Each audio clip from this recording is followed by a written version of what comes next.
Of the City Council is called to order. The time is 6 p.m. Before we begin, Council, please put away cell phones. If you've got personal business during the meeting, please move for a recess. As a reminder to all attendees, this meeting is being streamed live. The camera is located directly above the clock in the back of the Council Chambers. Can't talk today, sorry. Madam Clerk, please call the roll. Thank you, Madam Mayor. Councilmember Cottle. Here. Councilmember Graham. Here. Councilmember Johnson is absent and excused unless objection is raised. Councilmember Crafton. Here. Councilmember Vlock. Here. Councilmember Rubio. Here. You do have a quorum, Madam Mayor. All members are with us in chambers except Councilmember Johnson, who's absent and excused. Okay, thank you. And please stand for the pledge. And City Clerk, if you'd lead us.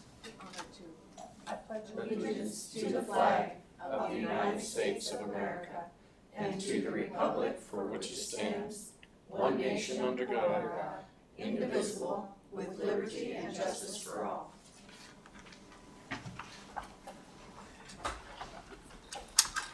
The first item of business is approval of the agenda. Are there changes to the agenda?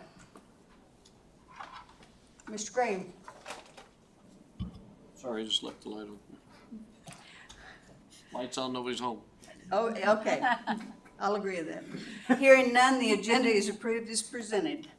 We are now at persons to be heard. There's no one in the audience, so we'll close persons to be heard. And Madam Clerk,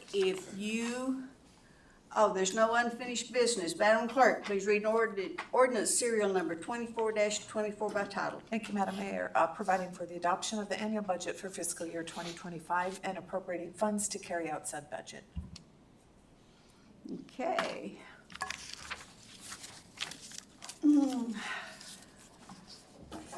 Is there discussion tonight? We have new amendments. So, what numbers are we starting with, Jamie? 12. Okay, this is amendment number 12.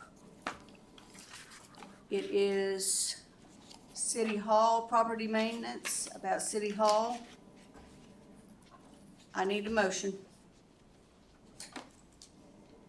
Madam Mayor, Yes.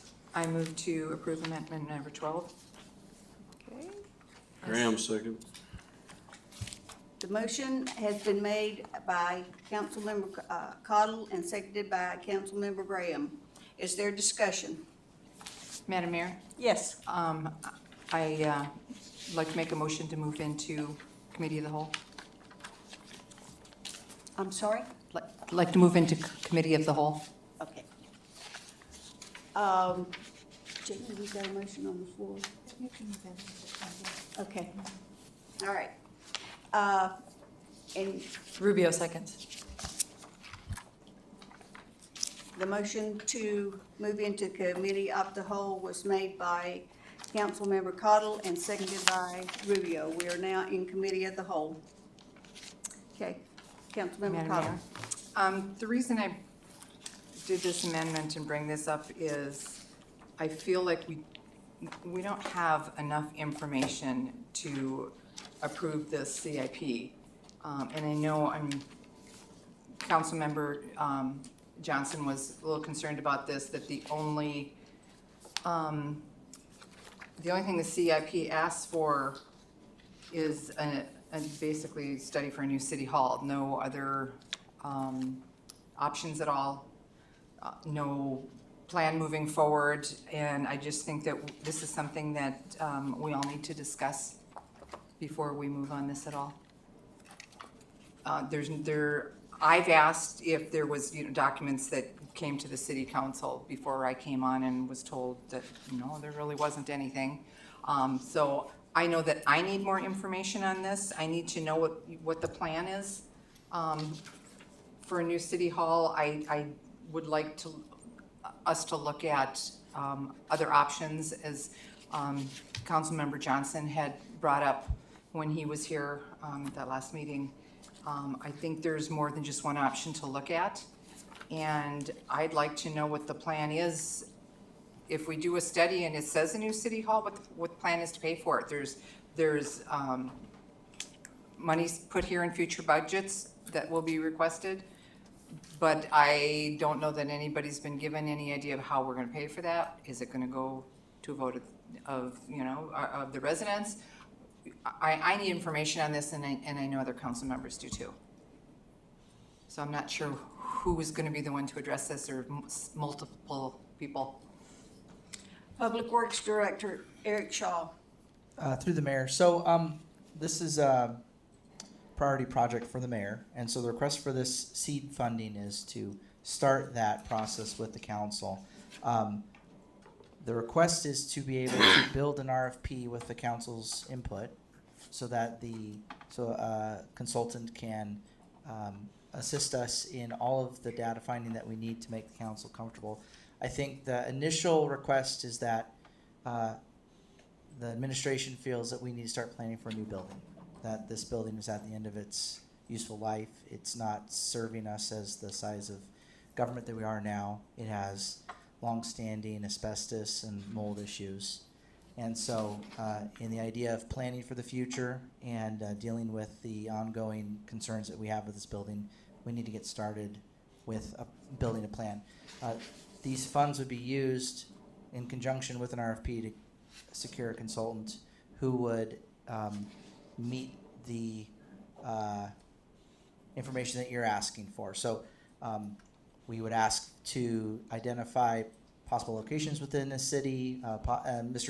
Councilmember Johnson's request was to include in that RFP review of existing buildings that may be in private hands. That's definitely something that could be part of that. This first seed money would start us down the decision-making road that would lead to future decisions like A, what does the budget? B, how do we fund it? C, but the forecast that you see in funding requests into the future, those are just ballparks so that the council can understand that future decisions will need to be made. It's not committing those funds ahead of time. You know, we look at one fiscal year at a time. We don't pre-approve spending outside of the current seated council, but we don't have the internal capabilities to do this without a consultant. So this would be seed money that would come through a consultant with an RFP with oversight by the council that it has the requested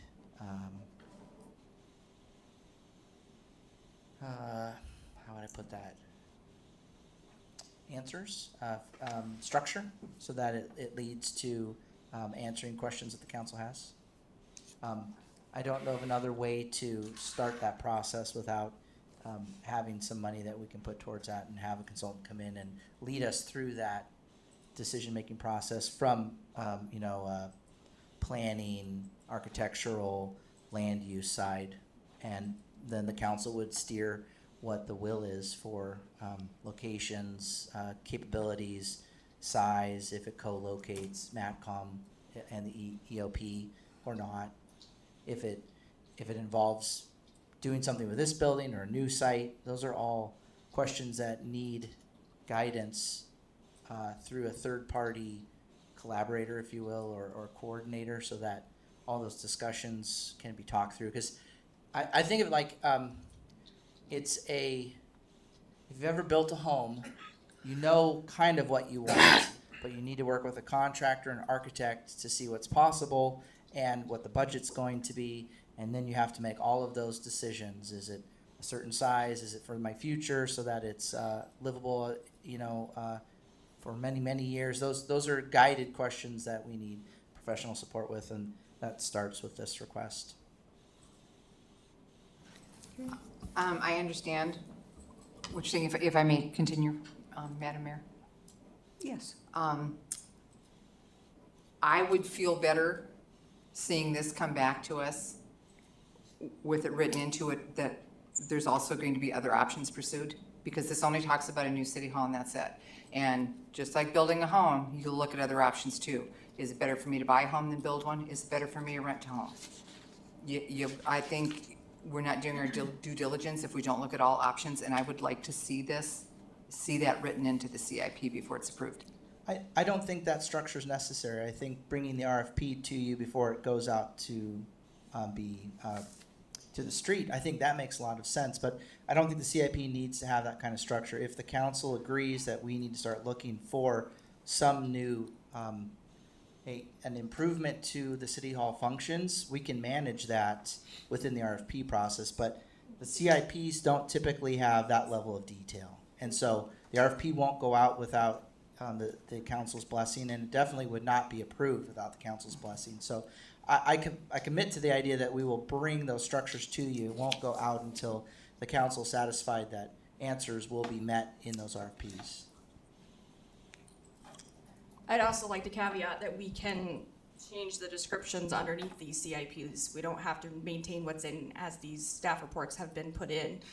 Just as we are changing line item budget items constantly throughout the budget, as we have been talking about, we can update those line item budgets in the budget document also. So if there is a different description that you would wish to have that says we are gonna go out to RFP for multiple options, multiple things, you know, look for other buildings within the community, those kinds of things, we can definitely add that. There's no, you know, I guess, what am I trying to say?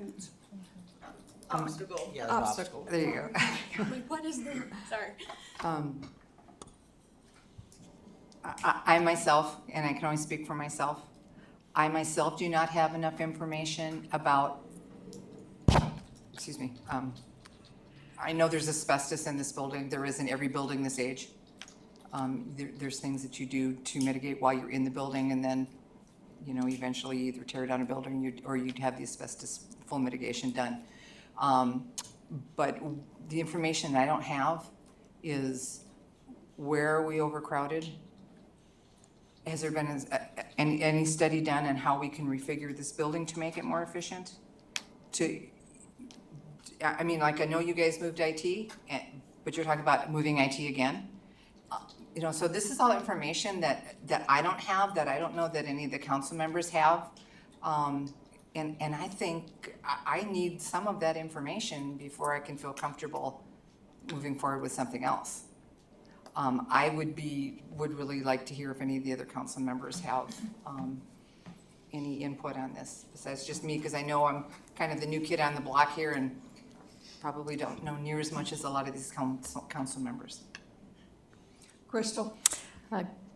Councilmember Cottle, you bring up a really good point, and that is, how feasible is it for us to look 5 or 10 years down the road in weighing out the cost benefit of a maintenance dollar versus a capital dollar? And so we have learned through the past couple years is just the security is $100,000 price tag. Do we need that kind of security right now? Probably not, but are we gonna need it in 5 years or 10 years? And so I think you bring up a good point of, at what point does maintenance become more of a burden and we explore what our options are, and then at what point is it feasible to start looking outside the window at what our options are? And so, like you said, CIP is clearly a capital dollar, but maybe we should start with just a general assessment of what this building's gonna need for maintenance in the next 5 years, and weigh that as is that feasible to stay here or not?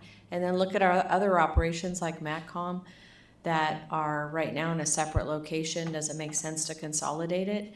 But really do a feasibility scale study of what makes most sense for the dollar amount. And then, like you said, how do you pay for it?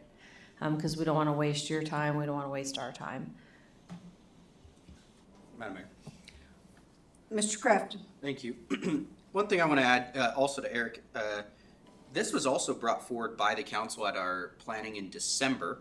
On page 12, we have number 23, which is develop a conceptual plan and funding sources for a new city hall. Part of that, which if I recall, I was one of the ones that started the conversation at that time to add this as a goal for the council, because it's not always just an overcrowding thing. I mean, we spent $75,000 last year, and we turned down $25,000, so for a total of $100,000 just to move people around the building is kind of what the idea was behind some of that money. There were some other things done, but a lot of it had to do with just putting people in different places to make the building work. And that's where we start looking at, okay, are we spending too much money on just moving people around. I know we've had lots of concerns with other types of maintenance in the building.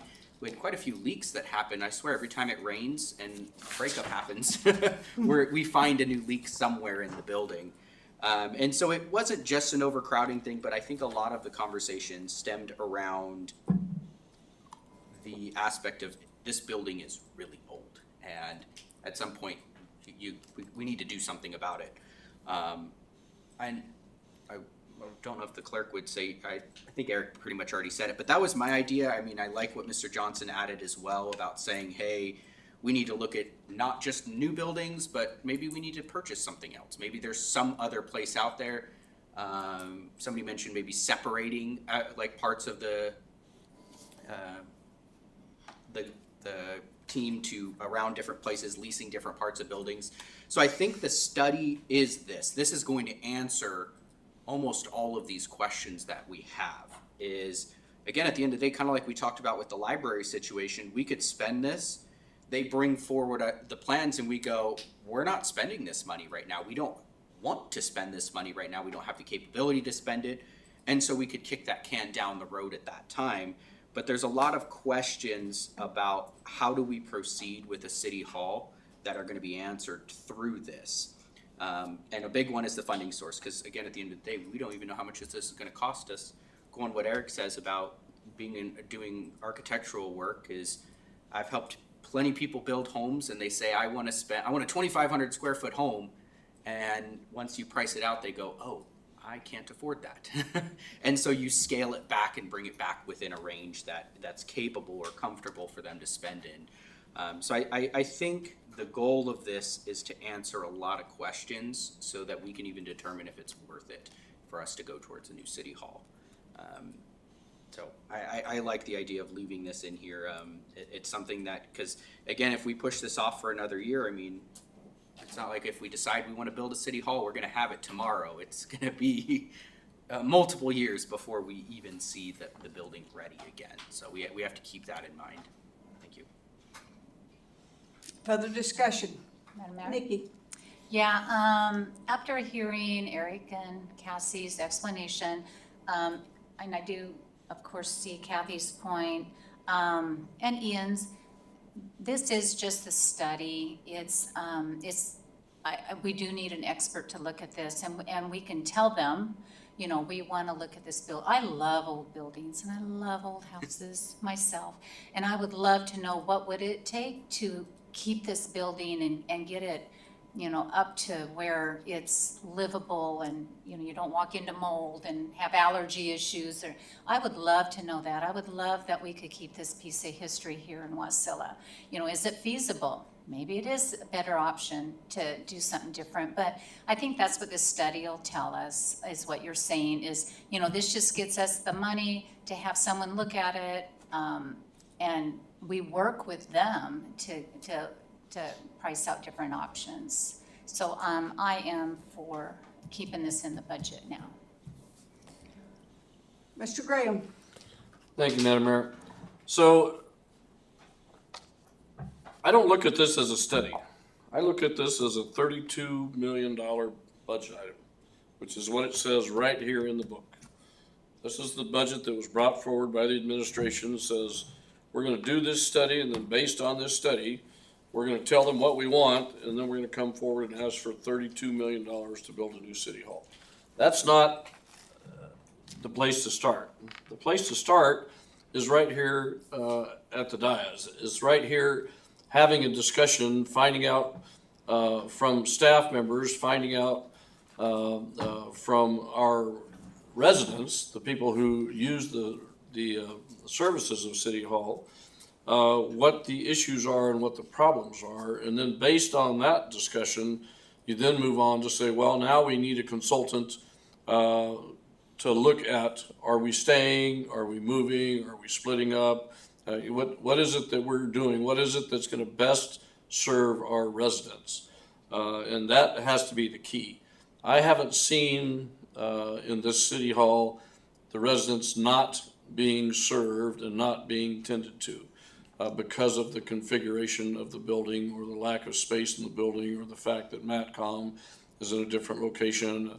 I haven't seen any lack of service, any failure of service on the part of the city. You know, the administration does a good job taking care of what needs to be taken care of. And before we, decide to have this study, and I don't have any problem with putting $50,000 in the budget later on after we've had a discussion, but I mean, let's take the month of, some month at the end of the summer and say, we're gonna have 2 hearings talking about the future of City Hall, talking about the problems that we have. So we can get input from the community and say, these are the issues that we have with the service, these are the issues that we have with the location, these are the issues that we have with you moving, these are the issues that we have with you spending $32 million, and then move into the study phase to answer specific questions, as to just floating a big umbrella in the sky and the big balloon in the sky and saying, let's see where it lands. I just don't think we're at this stage yet. Mr. Crafton is right. The goals and initiatives say, yeah, we need to look at that. Nowhere in there does it say we need to do that right away and come up with a $32 million answer tonight. Thank you. Is there further discussion? Madam Mayor? Ms. Rubio? So yeah, I am gonna agree with Councilman Cottle and Stu, believe it or not. It does say in here, the verbiage is everything, you guys. How you present things to us is how we read it. It's black and white. It says a new city hall. And that is the black and white there. The other thing that through this process of everything that I've learned sitting here is we work for them. And throwing this out there without hearing their opinions, which we all love to give our opinions, right? That's what we're here for.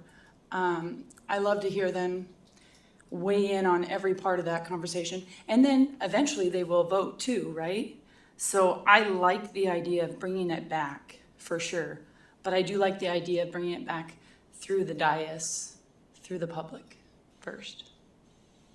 Thank you. Is there further discussion? Mayor? Kathy? I would be a lot more comfortable, after listening to all of you, and especially Crystal, having a feasibility study done of this building before we talk at all about looking at a new building, at purchasing a building, leasing a building, or anything else. But I think we need a feasibility study done of this building. What are all the issues? Is there crowding? Is there not crowding? Are we outgrowing it? What would it take to bring this building up to where it works for everybody? This building is a part of our history, and I really hate to lose that to begin with. So I'm gonna stick by not being in favor of funding this for now. I would love to see it come back, but I would like to see us do a feasibility study on this building first. Thank you. Okay, is everybody ready to vote? No, we're still on committee of the whole, so. Oh, that's right. We gotta come out of committee of the whole. Madam Mayor, I move that we come out of committee of the whole. Is there a second? Rubio seconds. Okay, we are out of committee of the whole. Now, are we ready to vote? Because the motion is still on the floor. Well, the motion on the floor is amendment number 12, which is to remove $50,000 from the CIP for City Hall 2.0. I would like to amend the amendment to, number 1, change the name of the account City Hall 2.0 to just City Hall, and number 2, to reduce the amount to $15,000 from the proposed $50,000 so we would be reducing it by $35,000, and that $15,000 that remains would be for a feasibility study of the function and capabilities of the existing City Hall building. Is that workable, Madam Clerk? Well, you just need a second. Okay. Is there a second to Mr. Graham's motion? Madam Mayor, I second. Okay, the motion's been made by Councilmember Graham and seconded by Councilmember Velock to reduce the amount for a feasibility study to $15,000 And changing the title to just and City changing Hall. the title to City Hall. Is there discussion? Madam Mayor? Yeah, I think Ms. Cottle hit the nail right on the head. And I think we've all said that in one way or other. We need to know what we have before we need to know how we can move forward or if we can move forward. Obviously, we need to move forward. The city's growing, the building isn't getting any younger. But what we have here is we have a historic property that is functioning well at the time. It's not functioning perfect, but the brand new property wouldn't function perfect either. I mean, you can see that we're already asking for changes to the library. We've asked for, multiple changes to the Menard Center. We've asked for changes to the police department. These are all new buildings. So there's always going to be room for movement out there. So seeing what we have and what the issues are is much, gives us footing to stand on to then go on and move on and say, well, let's look at moving some of the city's functions or all of the city's functions or abandoning this building, building a new building, whatever the case may be. So I think this is the appropriate first step. Further discussion?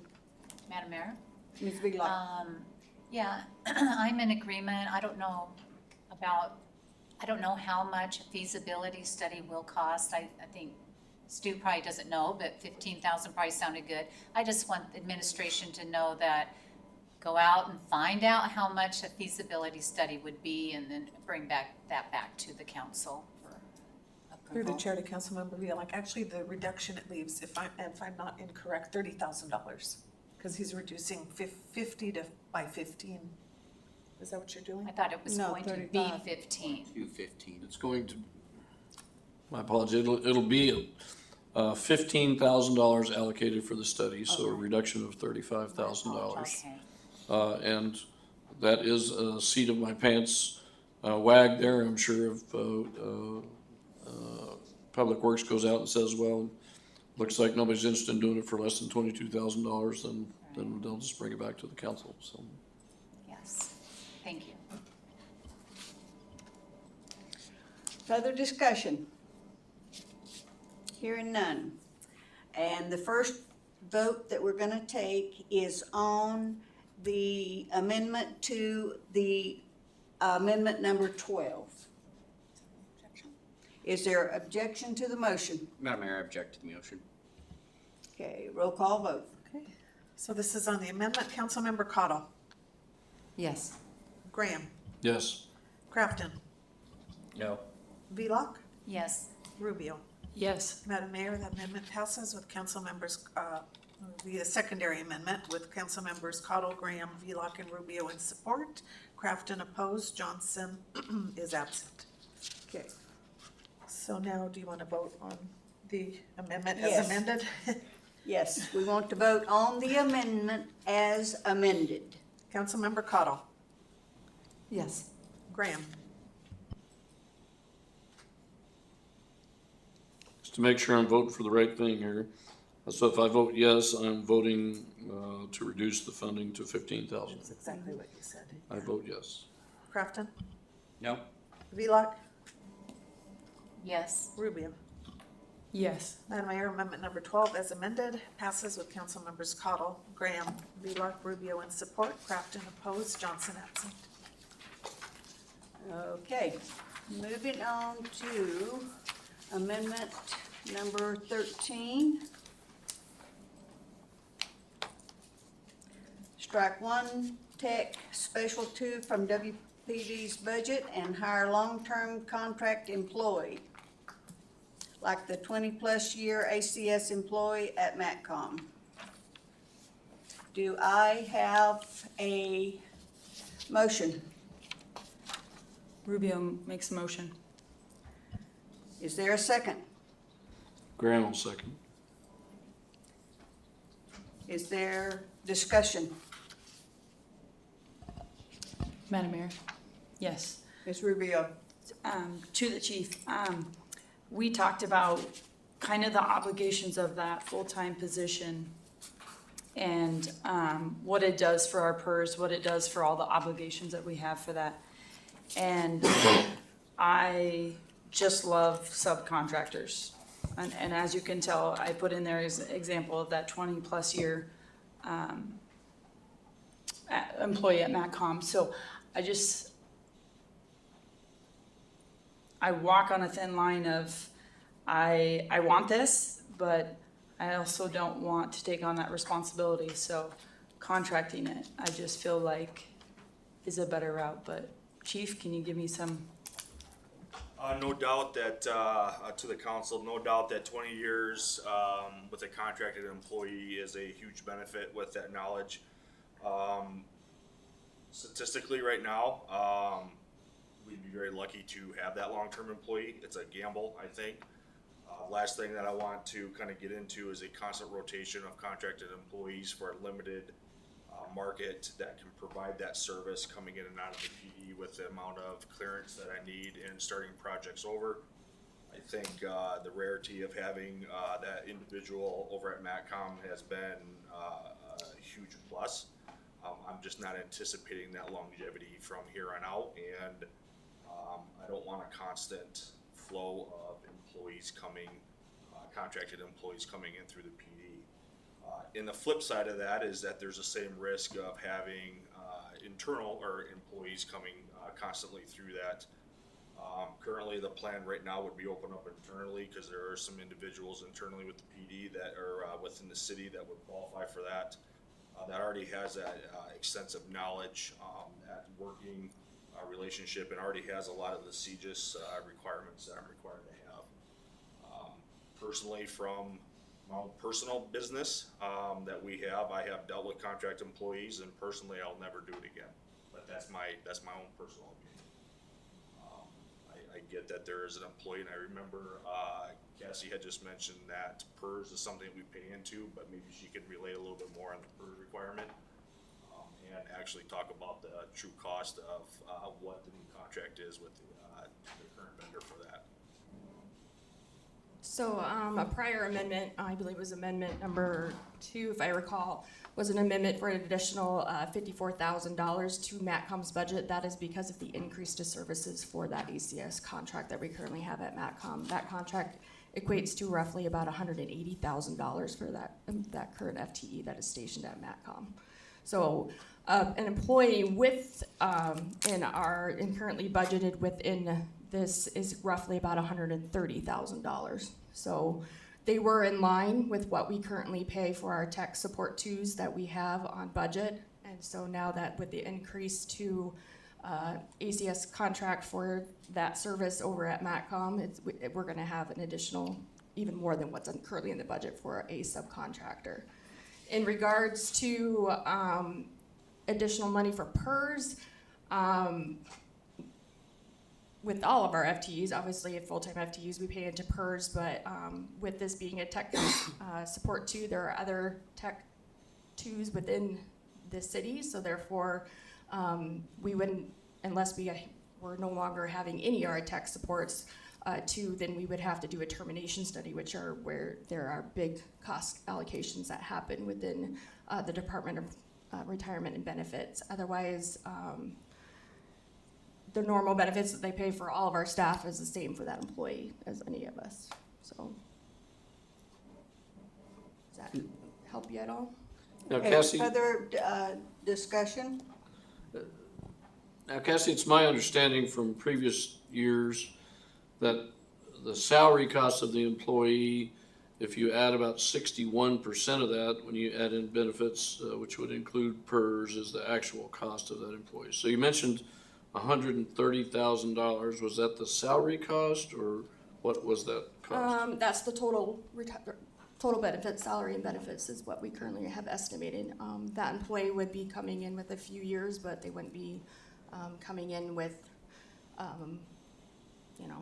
20 years of service credit, obviously, because this actual position is within WPDA's collective bargaining agreement, so we do have limitations in regards to that part of it.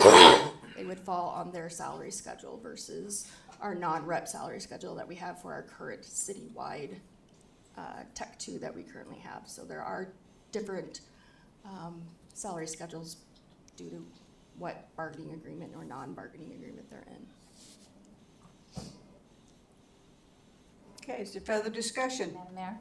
Ms. Vlock? So Cassie, are you saying that this is a union position? That is correct. Okay, and when you, I'm sure the union would not like a subcontractor. That is very, when you have, this is considered union work, and when you give union work to a non-union person, you get in trouble. You're breaking the contract. You can't do that. I worked at MTA for 30 years, and 25 years of that I did manage union employees, IBEW employees. And so you do have to be real careful with that. We also had a lot of contract help at MTA. And I work with contractors all the time. One thing when you do, like I said, I don't think we can give this to a subcontractor, knowing contracts, but contractors just don't have the same loyalty to the company.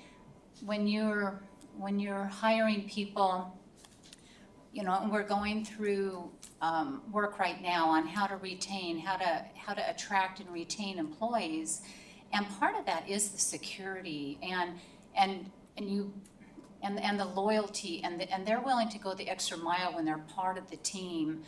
Subcontractors come in to do a job and they can do a good job. At MTA, I noticed, I mean, we paid contractors a lot of money. It wasn't like it was cheaper, because you're not paying them benefits and stuff, but that's all added into what you do pay them. So I think right now, I'm sure we have to be careful, because this is a union position. We can't be giving that away to non-union people. And also, I think as an employer, what I thought we were building here at the city, but I've heard from the city administrator and stuff, we want to make this a place where people do want to work. And you know, just having contractors come in and out isn't what I believe might be helpful in that area. So, thank you. Further discussion, Ms. Rubio? Madam Mayor, I put it on the table because I'm so confused, so I apologize for all the questions. First question, does this matter if it's union or non-union? To the council, I would request that it be union, just to hold it permanently in the position. From a management side is, I have to be cautious of having people bounce around within a department. I would like to just keep it because I have a need for it, I have an extreme need for this position, to solely work on Wasilla PD tech, and especially with the limitations that we've seen in previous years, and where I want to go with it. It's about moving the steps forward, especially with everything coming digital within the law enforcement world.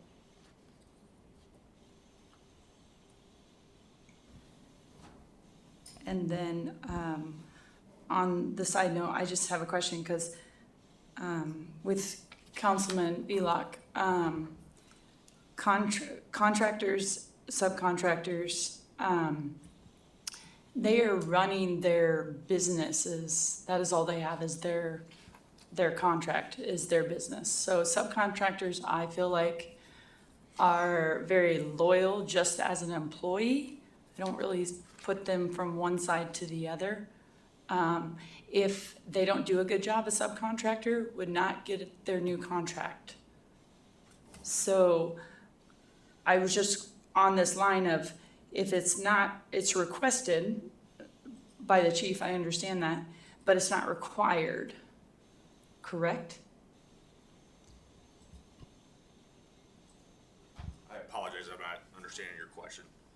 for a contractor versus a subcontractor to make this position, it's requested by you, but it's not required, like it's not a, The subcontractor is not required. mm-hmm, We would have requirements that they would have to pass CJIS and backgrounds and those type of, right. different levels of, background checks. Okay, and this is full-time new employee, number one. Full-time new employees. One more question. Cassie, what is our obligations? I understand PERS. What other obligations do we have for a new full-time employee? Just kind of sum it up, maybe. We would have, FICA, we would have, health insurance, whether or not they take it or no, they don't need it. We would have, life insurance, we would have workers' comp, unemployment. I believe that's everything in PERS. And our number one expense would be health insurance, our second would be PERS.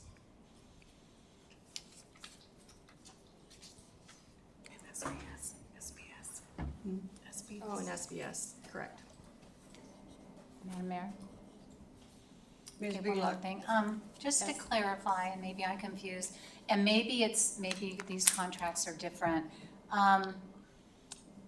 How I understand it, if you have, like right now, this Tech 2, I'm sure it has a job description, correct? Okay. If we do want to give that to someone else that is not a union employee, right now, how I would understand it is this is a union position with that job description. If we wanted someone else doing that work that was not a union person, it would have to have a different job description. You couldn't say, I want these Tech 2s to be union, and I want this one not to be union. I know the IBEW would not allow that. You would have to rewrite a job description that looked different than this. You can be creative, and I have been creative before, but you couldn't have a union person that had been doing specific union work. You couldn't have a non-union person doing that. That's the way it was, I know, in the IBEW. I don't know if yours is different, or if you could do a contractor, but you just have to totally do a different job description. You'd have to not call it a Tech 2.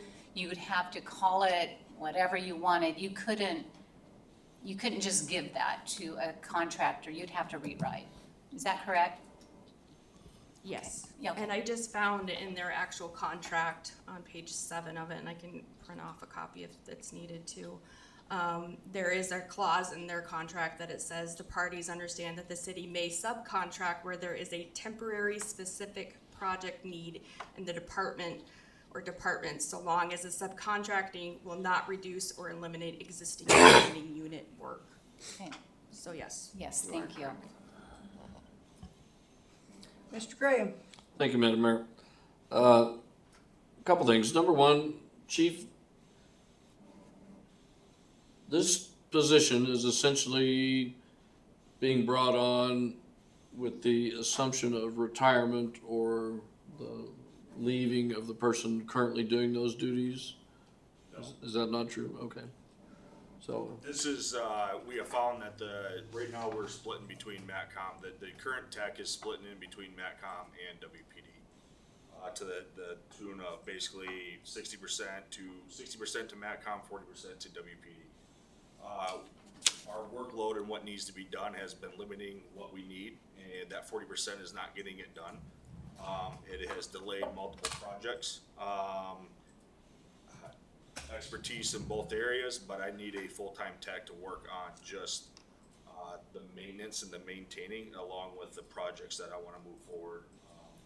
We have spent thousands on a record management system. And right now, they do the perfect sales pitch. They come in here and they tell you that they can do all X, Y, and Z, that is gonna be the next latest and greatest thing, but what they don't tell you is that you gotta have people in there to build it. We've had multiple updates. were getting updates that were pushing live, which was costing our systems to go down, which then reduces the amount of increases the amount of administration time that the officers are working on administrative work when they should be out on the road. So, you know, that's just one program that we have.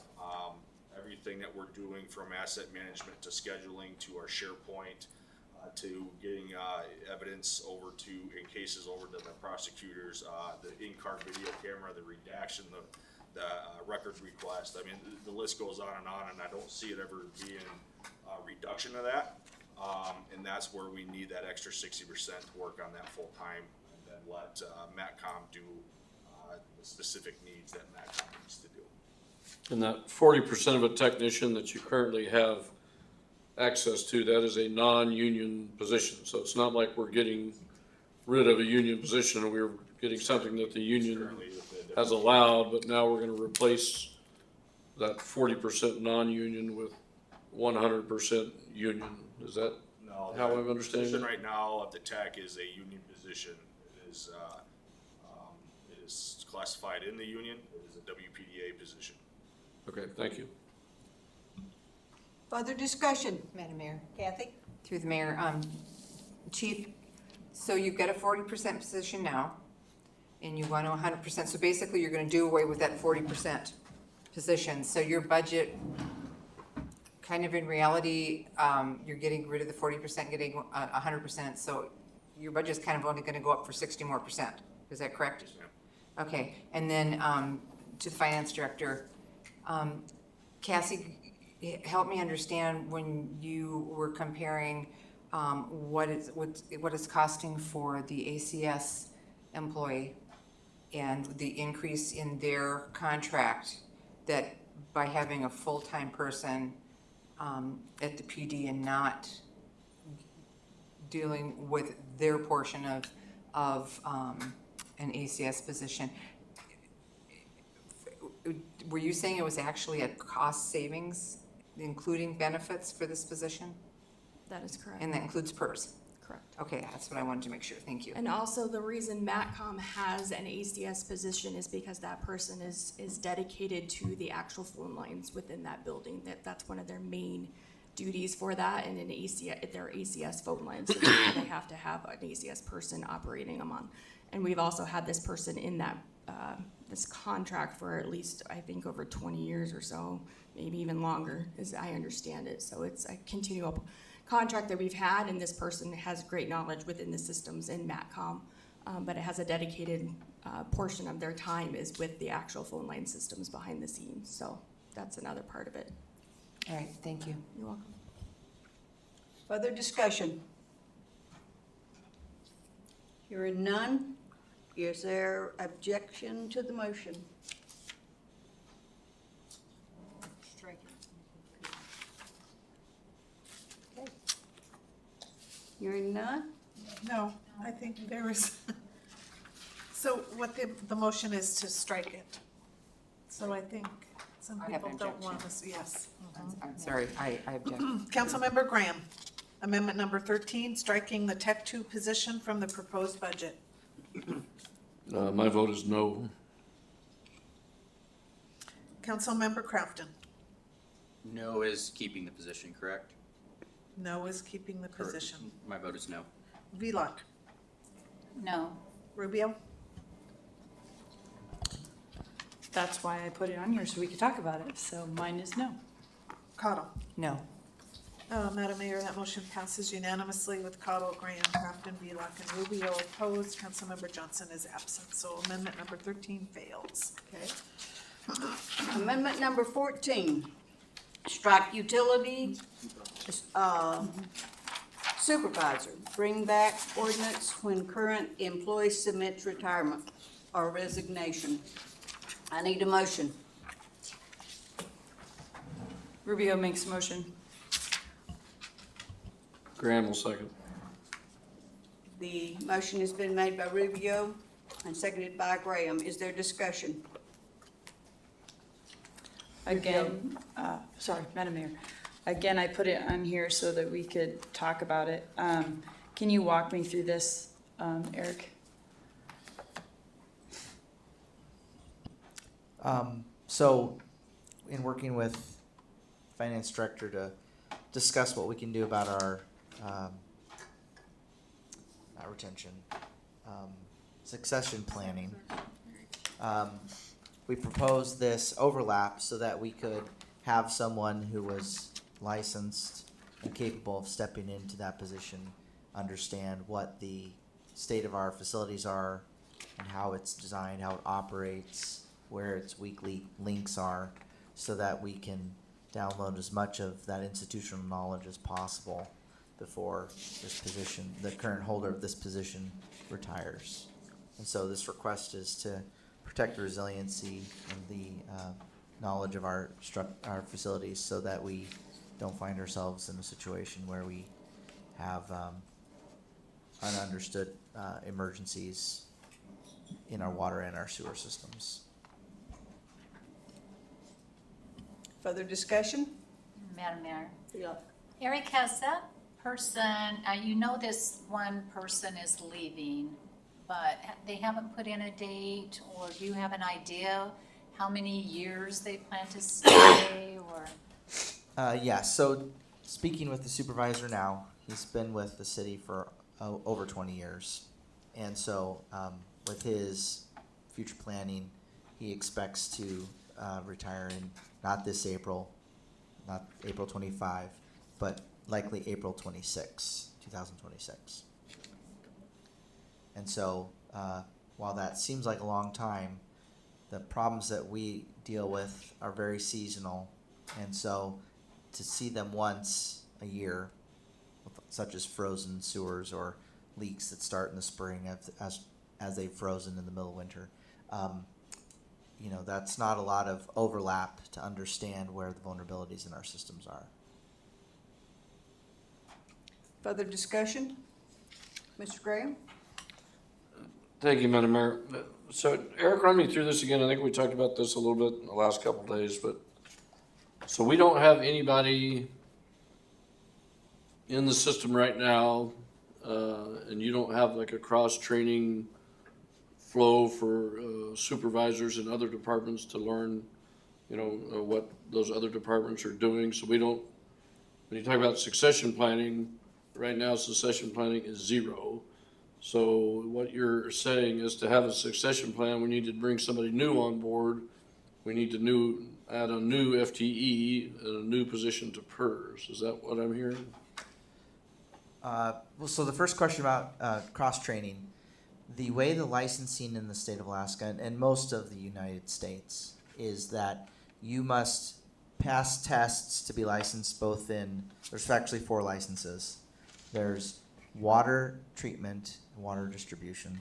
There's sewer treatment and sewer collections. Those are 4 distinct licenses. And within each of those 4 licenses, there are 4 levels in the state of Alaska. You can take the water sewer level 1 tests, but you cannot be licensed as a level 1 water sewer operator, those 4, until you have at least a year of work under your belt. And so it goes up and up and up in the number of years that you have to have. And it's not a like to get a license, a level 3 license, it's not 3 years, it's more. If I recall correctly, it's well, Cass is gonna look it up, it's 4 to 8, something like that. So you are expected to put in the time and pass the test. And so, as you would expect, the higher license you have, the more time you've put in. Those, the number of people that have those licenses are few and far between. You can search who's licensed with those top licenses. Companies do that, and they send you letters, and they say, you're licensed to a number 4.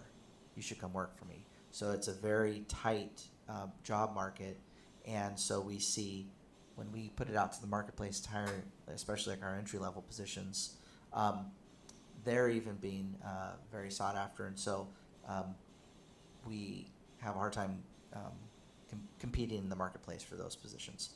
So I couldn't take, let me back up.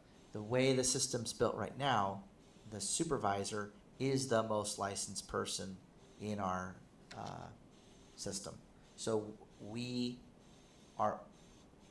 meet the state rules because the supervisor is the top licensed person. If that supervisor were to leave, we would not meet the state rules. And also because the way the structure had been, you could not move up if there was no position for you. And so you're in this catch-22. Do I want to go and sit for that test if I have no chance of moving up? Now there's some small caveats. There are slight bonuses. I think it's $50 or $100. It exists, but it's not the same as knowing that hard work that you put in meant you bumped up into a new pay scale. So what we have not seen is any of our current employees having the certifications or wanting to go get those extra licenses. We're guiding them as best we can, but we don't have anyone that could step up right now as a licensed operator and supervisor. And so this is the conundrum we're in, trying to find a way to find someone who has or is very close to getting that, so that we have that handoff when our top licensed supervisor retires in approximately 2 years. Mr. Graham? Thank you for that explanation. But I find it hard to believe that the state of Alaska would set up a position, set up a program, and not have waivers available. There are no waivers. If I could finish my point here. Excuse me, apologize. Thank you.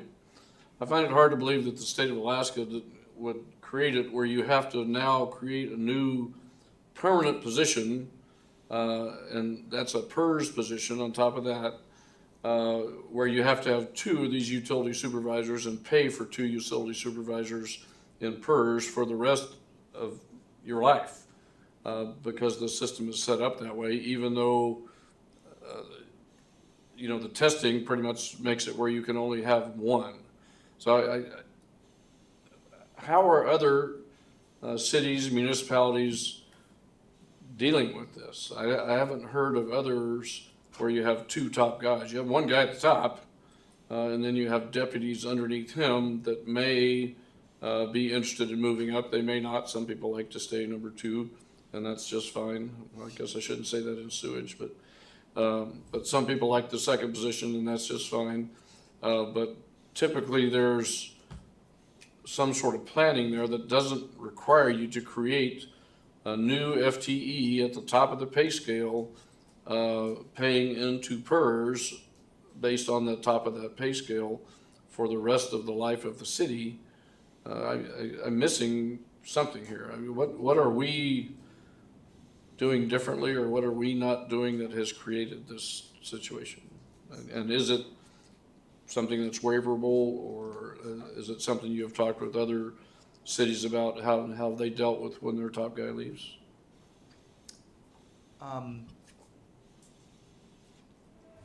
So what I've seen in the private sector is they throw money at it.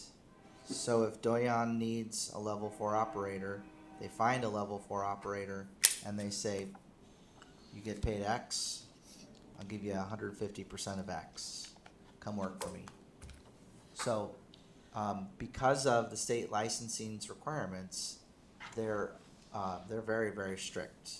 And it's often complicated for out-of-state operators to have their licenses transferred over. And so there's lots of caveats. We've talked to an operator out of Texas, and they were a license C. And so then the question was, is that a high C or a low C? Do you start at an A, B, C, D? So D's the high and C's 3 up? Nope. We started at D, go C, then B, then A. And so there's all these nuances. So then the question would be, if this license C person from Texas wants to transfer a license up to Alaska, it has to go in front of the licensing director, and then they will look at how stringent their program was to see how it compares. And so fortunately, there's a lot of differences in the nuances. So within Alaska, those top licensed people are very, very sought after. Now, what do other communities do? What I've seen is successful is, they're typically interim steps for additional licenses, so that you do have an incentive that the employee says is worth their time to sit for the test and stay, if they're trying to, say they really like working on the water side, but they need to have the sewer side to meet that license, then they must just be willing to work on the sewer side longer to get those hours in to submit to their license, knowing that it'll pay off in the future. So like you said, if you want to be number 2, but you're not willing to stay on the side that's of the house that's less enjoyable for you, you have to make that call. But that's where a person just has to decide they want to do that personal growth. If they say, I'm satisfied with one side of the house and I have no intentions, they're valuable to us for that capability, but they don't have the breadth of knowledge to then rise to our current structure where the supervisor has to have all the licenses. Madam Mayor? Ms. Velock? Okay, so Eric, so this utility supervisor, how many people do they have working under them that they actually supervise doing this water and sewer thing?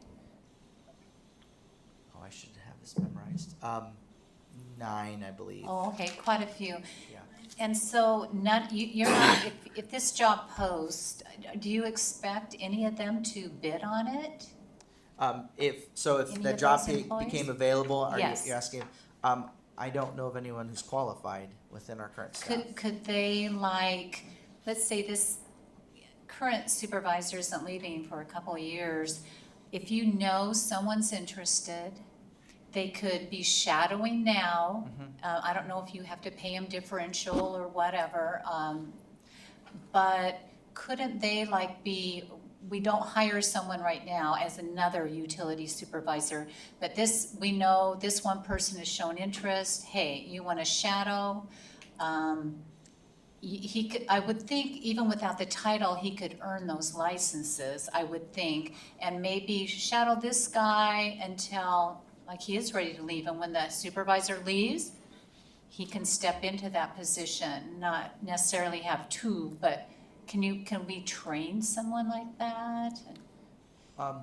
What we understand with our current staff is that people with the longevity to sit for the test do not want that position, and the younger, more inexperienced staff cannot make up that time, the literal time that they must have, because of those steps between licenses.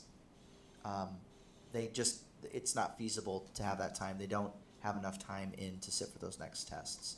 And it comes down to the idea that there are 4 licenses.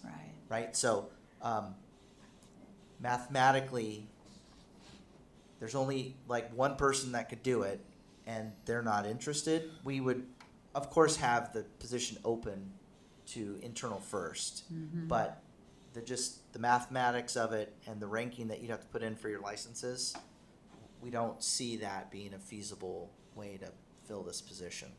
So then that leads to the idea that we'd go out to the marketplace, and that brings a new person in that doesn't know our system, and that's the rub of the situation, is that our system is so old and has so many nuances to it because of the history of how things were built. It's very labor and mentally intensive to understand how they work together and what the risks are for everyday operation. I bet. So so you don't believe any of these 9 people are interested in that position? Or? Yeah, without holding their feet to the fire, Okay. they have not expressed So interest. you believe we'll have to hire outside regardless? Okay. Correct. Thank you. Madam Mayor, Ms. Craft? thank you. Just, again, we're having the conversation. I'm just trying to make sure I understand this. We have 2 Tech 2 positions, right, in the wastewater right now, based on what I saw in Enterprise? Correct. So we're opening a 3rd one, Correct. and we can never get rid of that 3rd position? Is that true, Cassie? Right, so I think there's some confusion on positions and like job descriptions. Yeah. If a Tech 2 exists, and if it's similar enough to be called a Tech 2, we could grow to 3 and shrink to 2. We didn't do anything to the Tech 2 positions. PERS thinks of it as a Tech 2. We're not eliminating the Tech 2, we have to do the, what's the study called? The termination study. So my understanding, and if I'm wrong, I'm sure someone will correct me, to grow a position that exists that PERS knows about is the cost of having an employee. But it's not a termination study, which brings a landslide of costs to us as the employer because we're closing a complete position.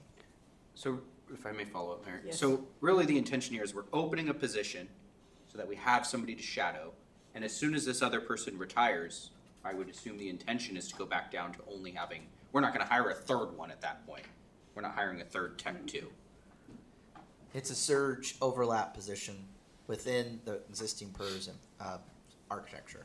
Correct, so we would go down to one utility supervisor and we would go down to one or two water tech, whatever they are, wastewater tech 2s, yes, once these two individuals retire. Thank you. Madam Mayor. Ms. Cottle? Eric, one question first. With the really strict guidelines there are for this, for these licenses, and when we see right now other licensed professions in this state that they're making leeway, they're making some exceptions to. Is this something that we should speak to our legislators about? I believe that support would be great. I just don't know. I don't know exactly what would happen. The structures existed this way for a very long time. I haven't seen any indication that it will change, but I don't know exactly what the legislature has for oversight on that. So I suppose, but I'm not positive. Okay, well, I know that we're making some concessions for nursing licenses. We have such a shortage in the state. It sounds like we have a shortage of qualified people for these positions too. And I'm just wondering if that's something that we should be talking to our legislators about to help in the interim at least, until we get more qualified people. And then the other thing I wanted to quick ask is, so the supervisor now is not going to retire until April 26th? That's what I've Is been that told by him. your understanding? Is that, so is this, I mean, is it feasible to bring this back basically almost at the year point? Because, I mean, we've still got almost a year before, basically, if he was gonna give a year notice. So it wouldn't necessarily be something that we would have to approve right now.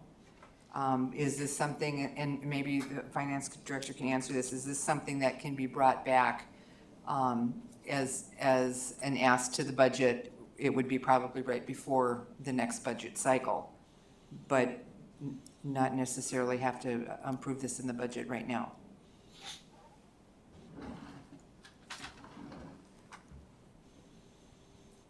It's definitely a possibility. The issue that we're gonna run into is the other person at the wastewater treatment plant is retiring in April of 25, which is the next amendment. And so they will be gone. And so the only person, if we don't hire a transition person for them, will be this utility supervisor. So there's gonna be one retiring in 25 and one retiring in 26? And Okay, these- I wasn't understanding that part. Yeah, Correct. there's one Thank in you. April of 25, and there's one in April of 26, and those are the two individuals that are certified at the top levels that we have in order to operate our wastewater treatment plant. And if they are not there or operating, then we can't run our treatment plant per DEC regulations. All right, thank you for that clarification. I guess I wasn't understanding that we had two that were retiring like that. All right, thank you. Okay, further discussion? Mr. Green? Thank you.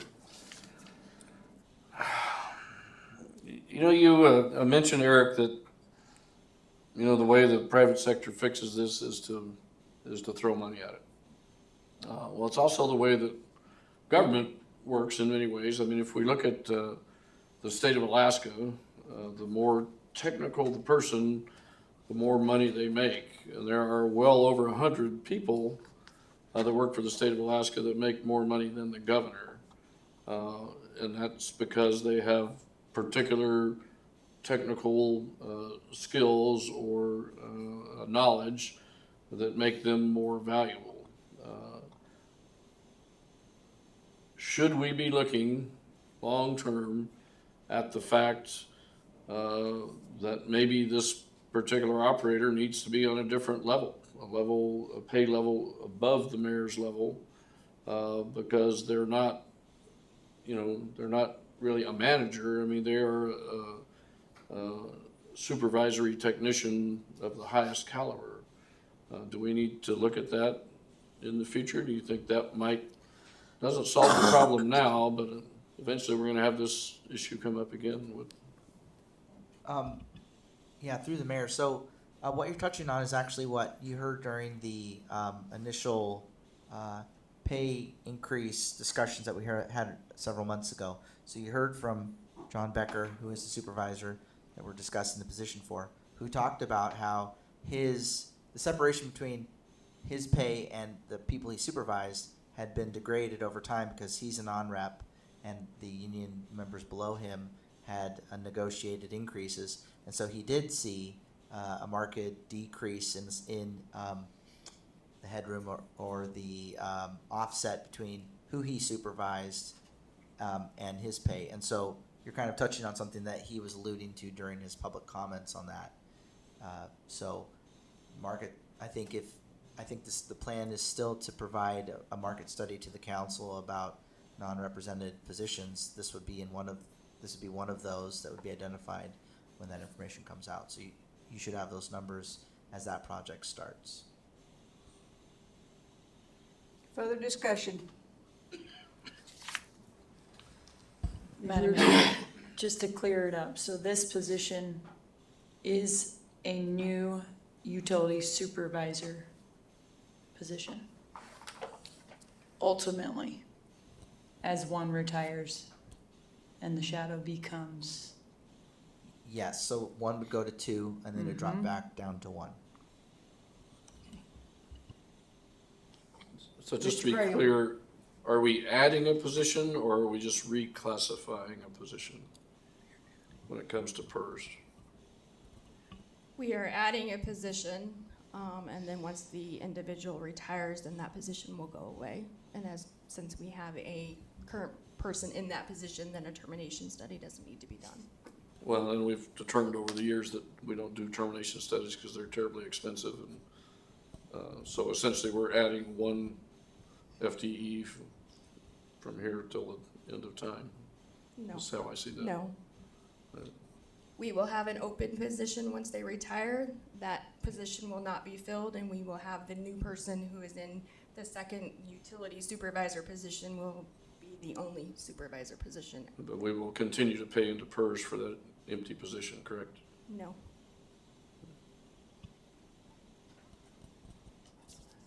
Further discussion? Ms. Rubio, you look like you want to add. This is why sorry, Madam Mayor, this is why I put both of these on here, because to me, I mean, it's under full-time position, like it's adding a new position that, again, even if we shuffle the cards and flip it one way or the other, we're still paying for the absence of one.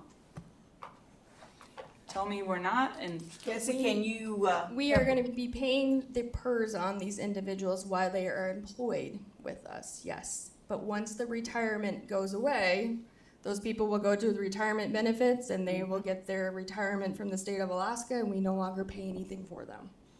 Then we just pay the person who's currently in the normal position, the normal 22% that we pay for all PERS employees. but that will leave a hole in the position that they were in. So like I'll step up the ladder, right? One jumps off the ladder, right? Retires. There's still a position down here we're paying for that's not filled at this point. We're not paying for it. It's empty. We don't do anything with the empty positions. The money sits in the budget. It's just vacancy money. It doesn't go anywhere. It doesn't go to retirement. It doesn't It just sits there. At the end of the year, we close our books, they get recycled back into fund balance, and we move through the process. I wish I had a Is that clear as mud, Ms. Rubio? whiteboard would help me. Clear as mud. Yeah, it's like. Okay, when the guy retires, he takes his PERS position with him. They go away. And this person steps up into his position. But the person stepping up brings his PERS with him. So we don't have an empty, no new PERS. Madam Mayor, that makes sense. I got it, but here is what I'm stuck on.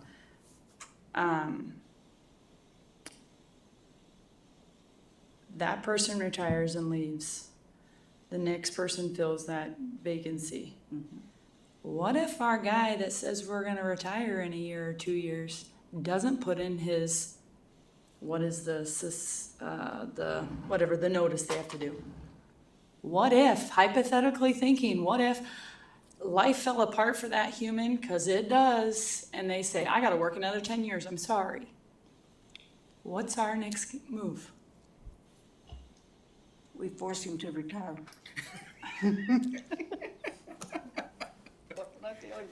We wouldn't post that position until we receive a formal retirement letter from that individual. That is currently retiring. Once they have to submit paperwork to the HR that says, hey, I'm retiring in April of 26. This is the date I'm leaving, whatever it may be. And then we can post out because we know that there is a vacancy going to be happening. If he gives us enough notice, which we have enough, conversations, and obviously Eric has his staff, they'll know. And if we request him to put in if he wants to, then that's what he'll do. But we won't post the actual position until we receive the retirement paperwork or the retirement letter from the individuals that are retiring. So then the position just sits there in the budget, remaining open, unfilled until we need to post it or fill it. Madam Mayor, Yes. we're talking of individuals that have 20-plus years with the city. If they came to you and they said, hey, I put in my notice, but life threw a curveball, okay? We're gonna throw them out? Okay. Madam Mayor. Yes. So the way I'm understanding it is, let's just say we approve this, we keep the person on the budget, or we keep them approved, right? You're not tomorrow gonna go post this position. The intent is, you're probably gonna go have a conversation with the supervisor and say, hey, we have gotten it approved to have your replacement. Could you please let me know when you officially plan to retire and get me that information so we can start finding your replacement? Is that what I'm understanding? Correct.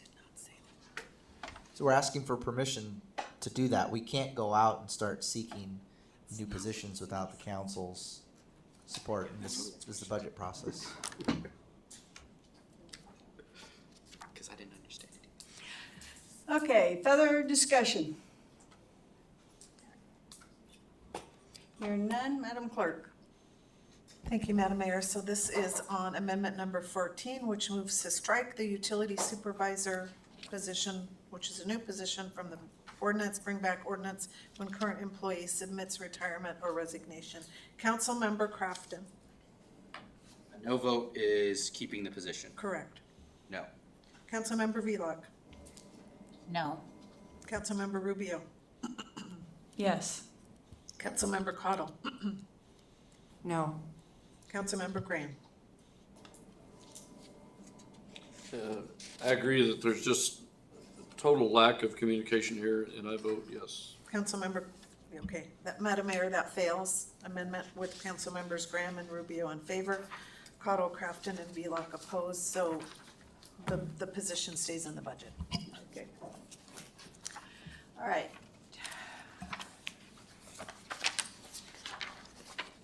I know there's another one.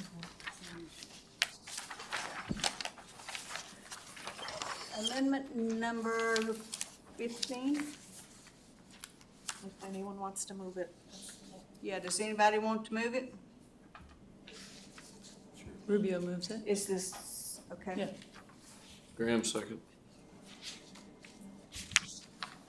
And again, I put it on there because you guys, it's me, obviously. Just not quite understanding all the logistics in the big picture of the what if that I live in my own business world and run my businesses, because my what ifs are every day. Further discussion? Madam Mayor, Mr. Crafton?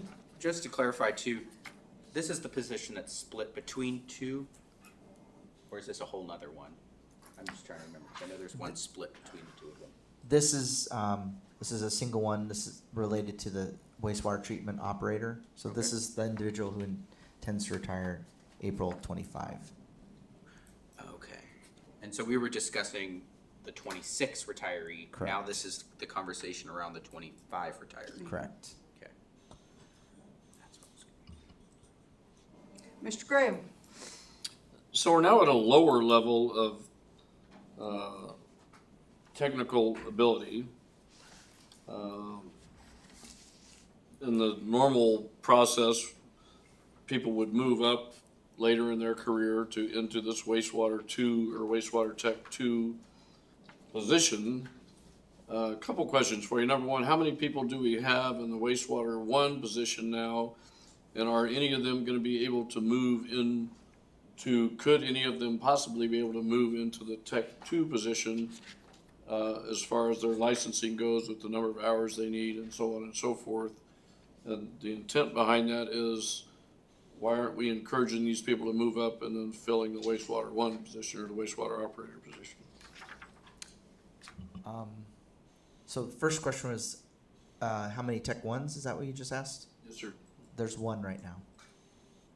And then this position, so as we discussed, there's four water wastewater positions. So on the sewer side, there's sewer treatment and there's sewer collections.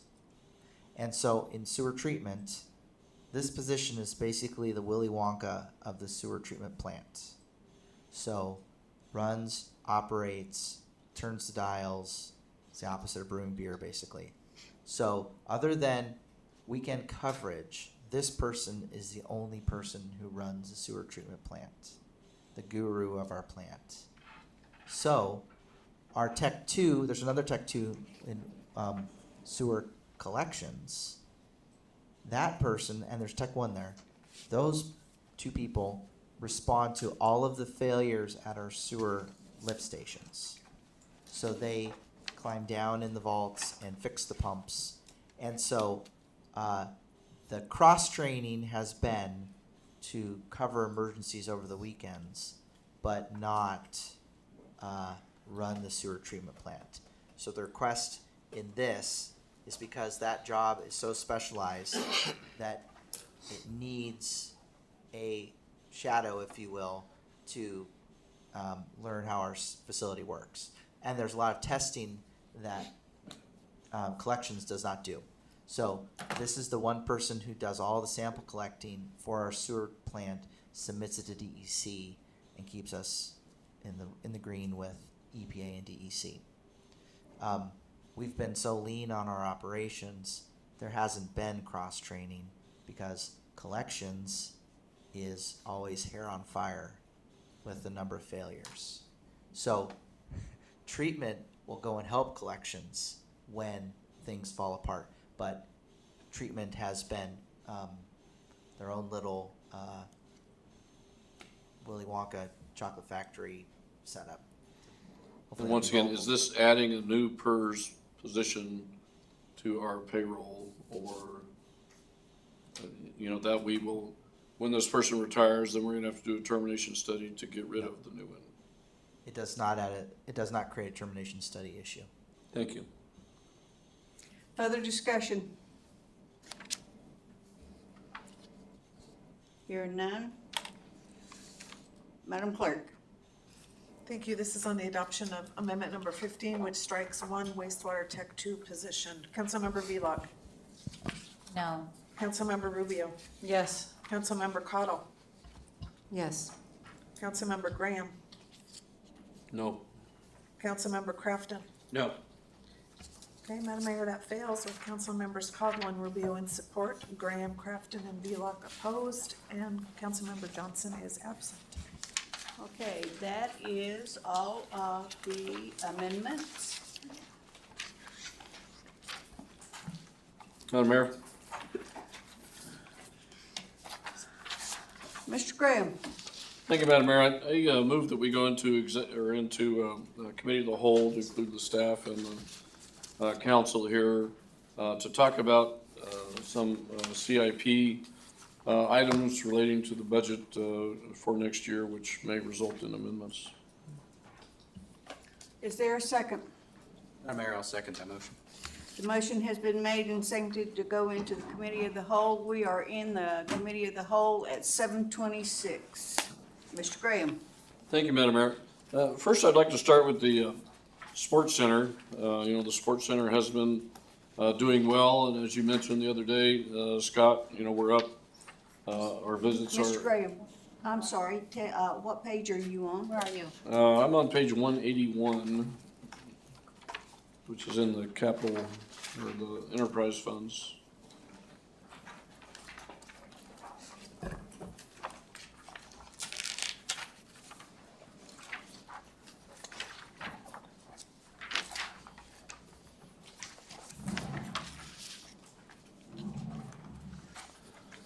So we talked about adding a new sports center operator. I'm not sure what the technical term is for the job. Oops. So we're talking about adding a new operator at the lowest level. Is that what I'm understanding? What we used to call a laborer, now we're calling it something else. But when I look at the difference in salaries between 24 and 25 of $120,000, to me that works out to a salary alone that we're going to be paying this person somewhere in the $70,000 range for the lowest level. Am I misinterpreting something here? I mean, obviously we've got the regular staff that we're moving up on, via COLA and STEP, but that leaves an awful lot of money for this new person. What level are we hiring this new person at? So this position is now the Sports Center Facility Operator, and they would be coming in at that lower range, which I think starts at 24. The additional increase in that line item was the 15% increase for non-reps, which would include ice skating instructors, custodial, and management. So collectively, I believe that is your number. Okay, that's what I needed to know. Thank you, sir. Yep. And then, go ahead, Ian. If you're still in Menard Center, I had a question. Go ahead. Perfect. Page 177, Mr. Scott there. The department statistics here, under the banquets, expos, etc., I see you're projecting 50 this year, and it looks like there's a comment down here about revocable use permits. Could you speak to, just clarify that? I'm just trying to understand what we're projecting for this. Yeah, so under the previous director, they counted certain events. So we do a revocable use permit. Somebody wants to do a wrestling tournament, that's a very specific permit. We also have daily facility use permits, and then we will also do, like youth hockey might book out, a year season. So previous statistics and why they went down is I took out anything that was not a revocable use permit, which was a special use, again, the wrestling tournament, the banquets, things like that. So there were some other things that didn't quite raise to the level of what I would define as an event. So that was the adjustment in that number, if that makes sense. I may follow up, Mayor. So we're not going to see a drop in usage per se. It's just what we call certain types of ones. We're classifying them a little bit clearer. I almost just a thought. I almost wonder if we just need another column then saying this is those types, the other types you're talking about, because then it looks like it's not getting used as often. So just Just a thought there. Thanks for clarifying. Correct, yes. And in general, again, it's for the revocable use permit, that number has not gone down, it's actually gone up. Other discussion, Mr. Graham? Thank you, Madam Mayor. If we could, I'd like to move to page 192 of the capital improvement, or capital budget section.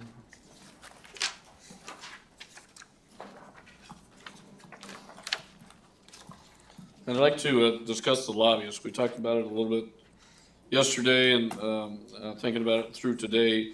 I don't think this is a capital issue. I think this is an operational issue that does not belong in the capital budget. And I would like to move that from the capital budget to the general fund, just under the mayor's office.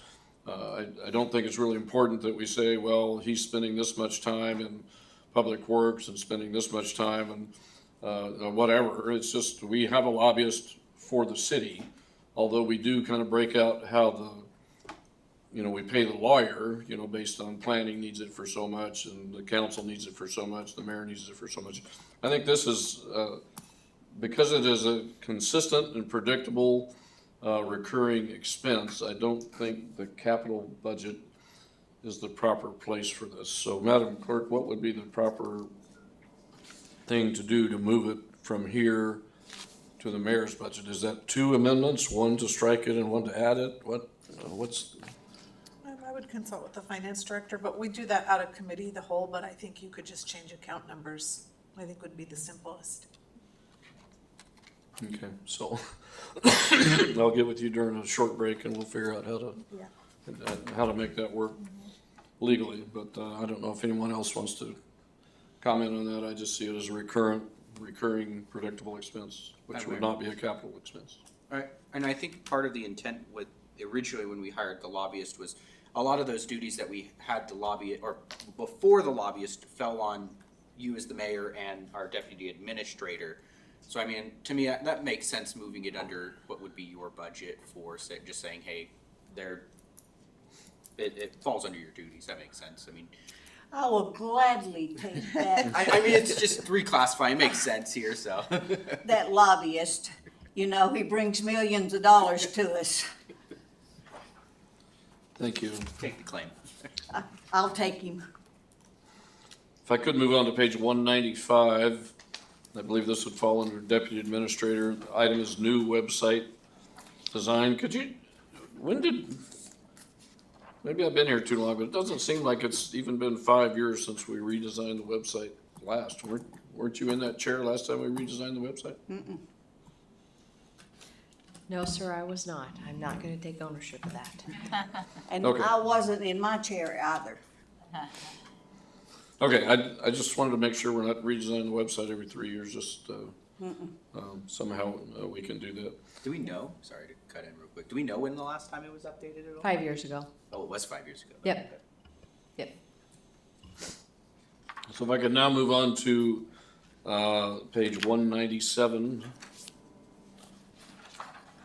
Still, of course, in the capital part. And looking at the town site restoration, which is at the bottom of the list here, it talks about $30,000 includes a restroom and a pavilion.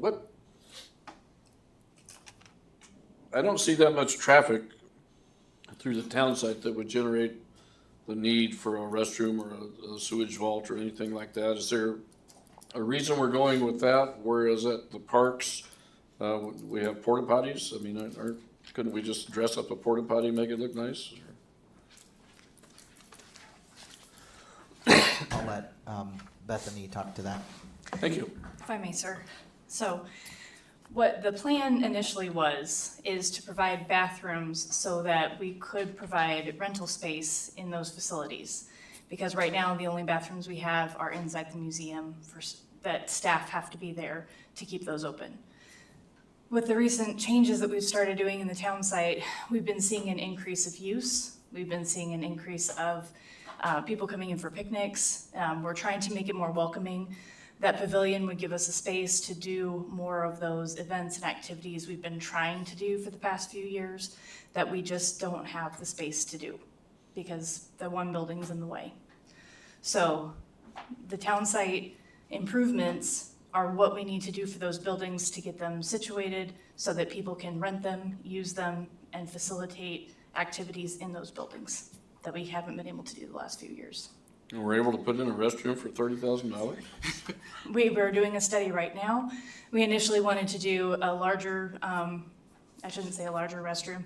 After listening to the $250,000 out at the sports complex, we were looking today at what we could do, and we already have vaults, we already have gas lines there, we already have water available, so we are looking at a more feasible way to make bathrooms in there without having to build a whole new facility.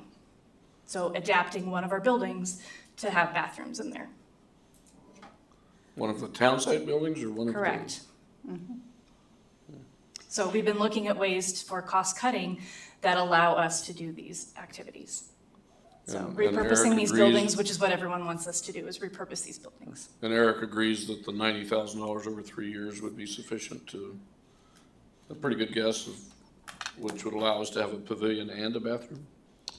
We work very closely with Bethany through the properties, so we have a very good understanding of what facilities are there, and so she works very closely with our staff that continue to maintain it and also have been involved with many of the upgrades. So it's a very efficient relationship to move towards Bethany's and the mayor's vision of what that can transition to. Okay, the vision is great. I'm asking about the numbers. To me, it just sounds like we're off by half. With the existing facilities and the small footprint, as the budget allows, I think they can move towards that ultimate goal. I defer to your technical expertise. Thank you. Thank you, Bethany.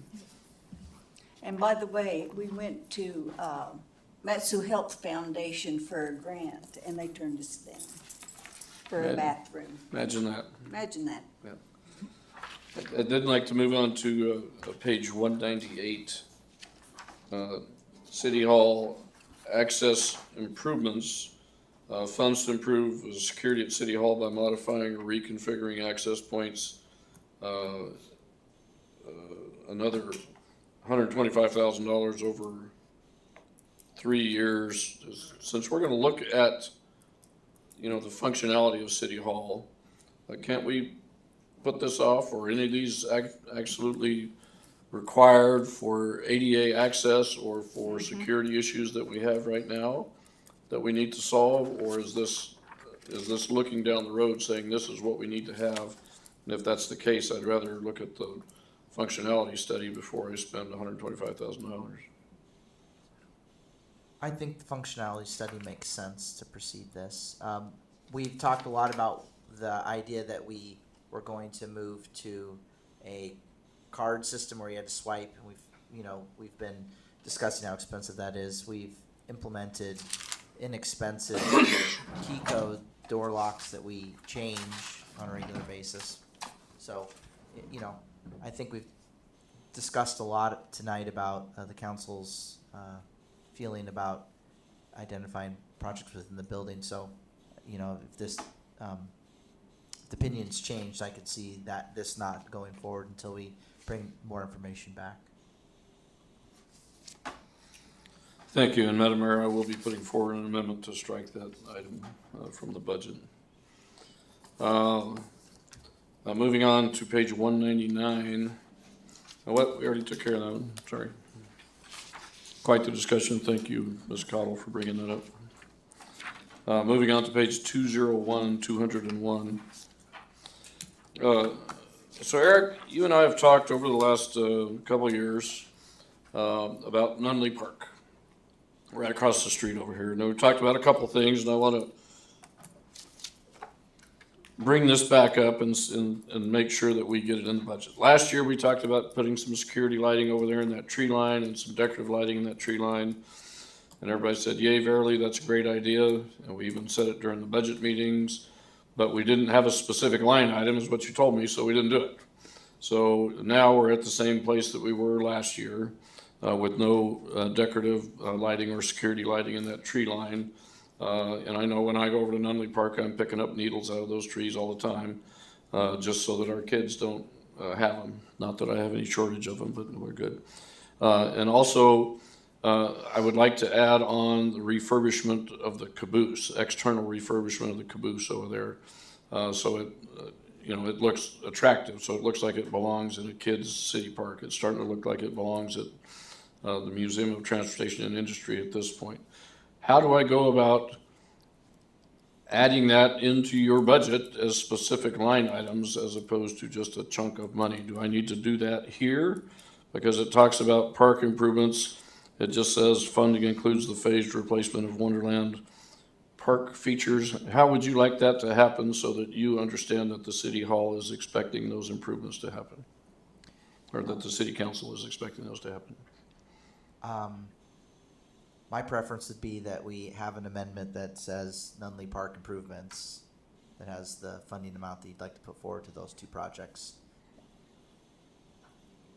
Yeah, a new capital project, yeah. Mhm. Yeah. Okay, and the second thing that we've talked about, and I've talked about for years, is the community garden right across the street. I don't know if that counts as Nunley Park or not, but adding more community garden plots, would that fall under park improvements as well? Yep, I would say a Nunley Park improvements capital project that talks about those three projects and be well organized. Okay, I can pull a number out of a place that you don't want to go, but so if after I'm done with these last couple of things, if we could take a 10-minute recess, you could give me some numbers that I could use to bring forward an amendment. Is that acceptable to you? That's perfectly fine with me, yeah. Great, thank you, sir. Mr. Graham, have you looked at those boxes? People are not getting them. Last year, every one of them was full and every one of them was productive. The year Yeah, before, they were all They're full and not- They're productive. not this year, though. Look at them over there. Because I looked at them the other day. I looked at them today, actually. Yeah, and usually people don't plant till the first week of June, so, I'm just saying. but I'm just saying, they've been full every year. I remember when you first ran for council or appointed for council, we went over there and looked at them and they were full, they were productive. It's a beautiful addition to the city and it's land that's I'm really just not being saying, used. just go look I at appreciate it. that. Thank you.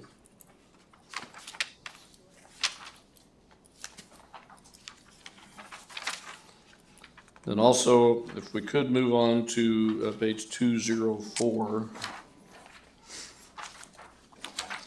Alaska Railroad crossing improvements. We do this every year, and it certainly looks like we're gonna do this every year, as long as we have a railroad running through the middle of town.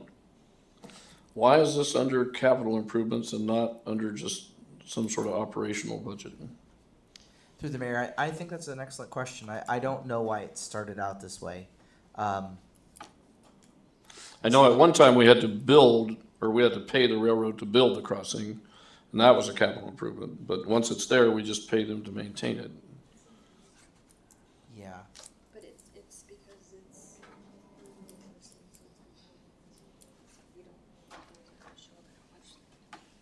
does that need to be capital, though?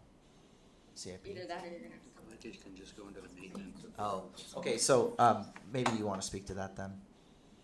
Yeah. Thank you. I'll let Cassie explain. So what happens is the railroad goes ahead and they maintain all the crossings. So if something should happen to be needed and that they do whatever they do, I think Snyder was what we talked about the last time. It can, if they do anything in roads or parts of it, they automatically just bill us.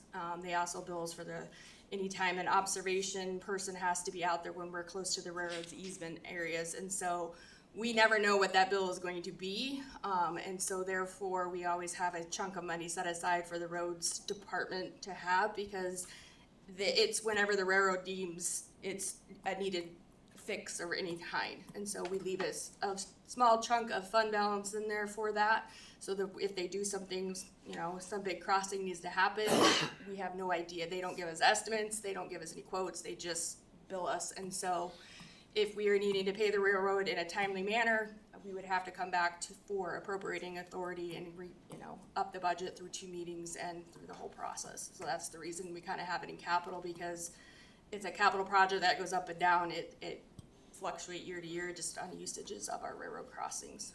Unfortunately, it's just it changes all the time. It's different. We get bills sometimes once a month, sometimes we get bills every 3 months. It just depends on what's happening. And we've had some different repairs this year due to snow plows and kind of catching the lips and different things on the actual railroad grate. So they did a bunch of work this spring in regards to that also. So that we were billed for that we weren't expecting, and that was roughly about a $20,000 bill earlier this year that we paid for. And that was just earlier this year. I mean, every time the wind blows over there on Main Street, the arms go out of commission, the railroad comes out and fixes them. I mean, is that $8,000 every time they come out? I mean, is $20,000 a year a good number, or is it just, well, it's always been 20 grand, let's leave it at 20 grand? It's basically, that's kind of what I've watched and trended for the last 5 years, and 20,000 is significant enough to cover everything that we've been having for the last 5 years. But there have been prior years, 10 years ago, there was a $60,000 bill. So I just based it off the trends for the last 5 years that we had. Thank you, great explanation, I appreciate that. Madam Mayor, I have nothing else unless council has something else. Madam Mayor, I do have one question, and it's for Eric, if we're gonna take a break. You know how we're paving the Bumpus soccer fields on that side? Yes. Can I see the plan on that? I just didn't know if we were doing the whole parking lot, or are we doing a narrow path to our water tower? So, can I see that plan for you? Yeah, I'll find Okay, that thank for you. And then one last question for Eric, as long as he almost has the mic in his hand. The Matsu Softball Association, the presentation they did a couple of weeks ago, would those improvements be a phased thing that happens over 2 or 3 years, or is that something we're gonna go in if, if we decide to do that, we're gonna go in and we're gonna do it all in one summer or one spring? How would that work? And if it's gonna be a phased thing, I would like to kind of give a guess to where that would go. Through the mayor, when you're asking about the phased, are you referring to this fiscal year's request, 400,000? Right. Right. So we have heard from them and we've worked with them for that number, but we're waiting for the approval to decide how far this money will go, if that makes sense. So we've already met with them to talk about how we can help them with the drainage. That's what will help, how the bathrooms will work. And then they're very keen on figuring out how to realign and pave as much for their current parking lot as they can. But they, as far as I know, I haven't seen a drawing that shows where in their parking lot they want to start, if that makes sense. They've been active in the map that we saw before about what the new fields could look like, which are not part of this request. But we haven't put the time in yet to identify, which part should be paved in priority for that parking lot. So we have some work to do to figure out what this complete build out will be with this 400,000. Great, thank you. So Madam Mayor, I move that we exit committee of the whole. Is there a second? Second that motion. Madam Mayor, I move we take a 10-minute recess so that I can prepare some amendments and work with staff. Okay. We will take a 10-minute recess. It's 7:48. We'll be back at 7:58. Add 1 to every number. It's gonna be 16, 17, 18. Right. Calculator. Take your shoes off. Pretty sure you don't want that. So is this the lobbyist? Yes. Do you want to take?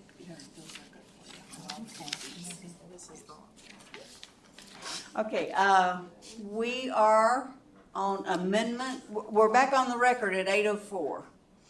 We are on amendment number 16, and I need a motion. Madam Mayor, I move amendment number 16.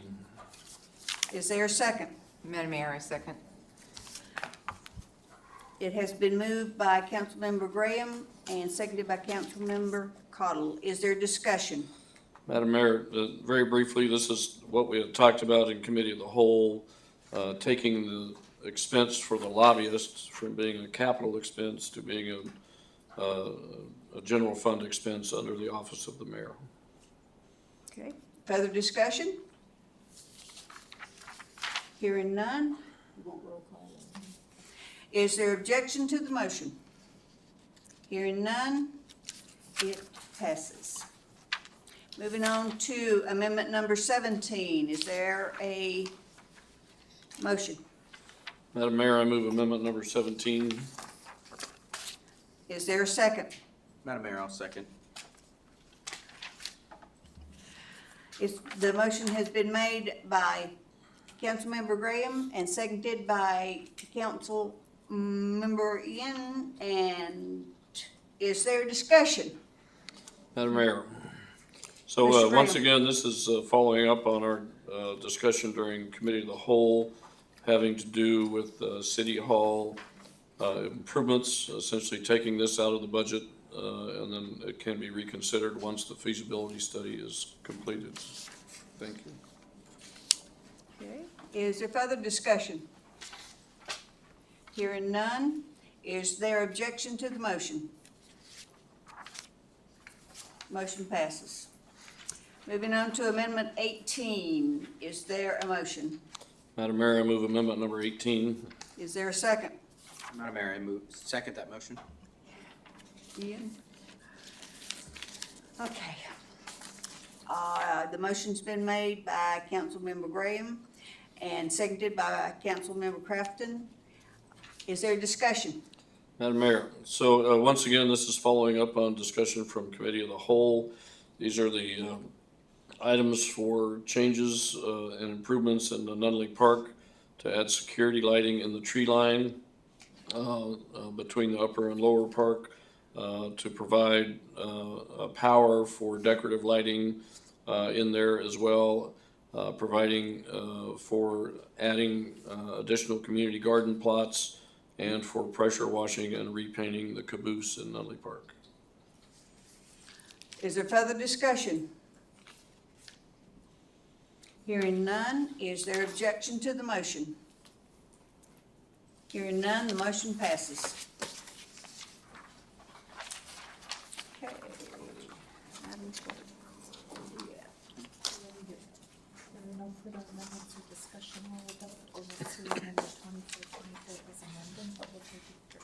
So Cassie can be adjusted.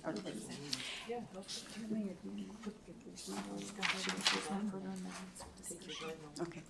If there is no further amendments or discussion, then we will.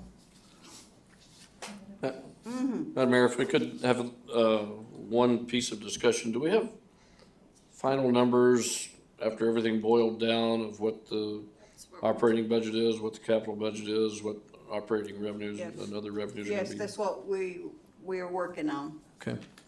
okay?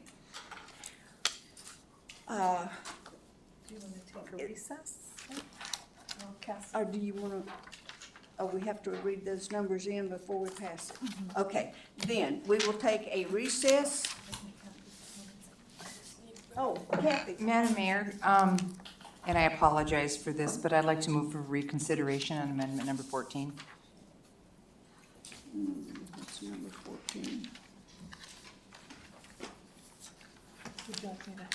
Yes. Madam So Clerk. amendment number 14 was Ms. Cottle, was that the wastewater? Bear with me. It was the amendment was striking the utility supervisor. Yes, striking the utility supervisor, Ms. Cottle was on the prevailing side, as that motion failed and she voted no. So if there's a second, the motion to reconsider is in order. And anyone can second, is that correct? Graham seconds. Okay, the motion has been made and seconded to reconsider Amendment 14. Is there discussion? Madam Mayor? Is there objection to? Oh, is there objection to the reconsideration? Hearing none. Hearing none, is there discussion? Madam Mayor? Ms. Cottle. And I apologize, I got a little bit confused between the retirement years of Amendment 14 and 15. And Eric, maybe you can help me out here, but so the supervisor for Amendment 14 is retiring supposedly approximately April 26. And how long are you wanting to have someone shadow him? Up to 2 years would be my preference. Up to 2 years. Okay, but you're not going to post this position until his retirement papers are submitted, is that correct? Correct. Okay, have you had the discussion with him on when he's going to submit his paperwork? I've had the discussion about what this shadowing would look like. He has not informed me on the date that he would submit his paperwork. Okay, so we don't know if he's going to submit his paperwork in this budget cycle. Within fiscal year 25, that's something that we need to continue to discuss. As we discussed, this position would become open until the paperwork is submitted. So say the paperwork's not submitted for another year, then we wouldn't have an overlapping position for a year, if that makes sense. It does. I'm just wondering if we even need to approve this right now, when we may not get his paperwork for another year. Eric, how hard do you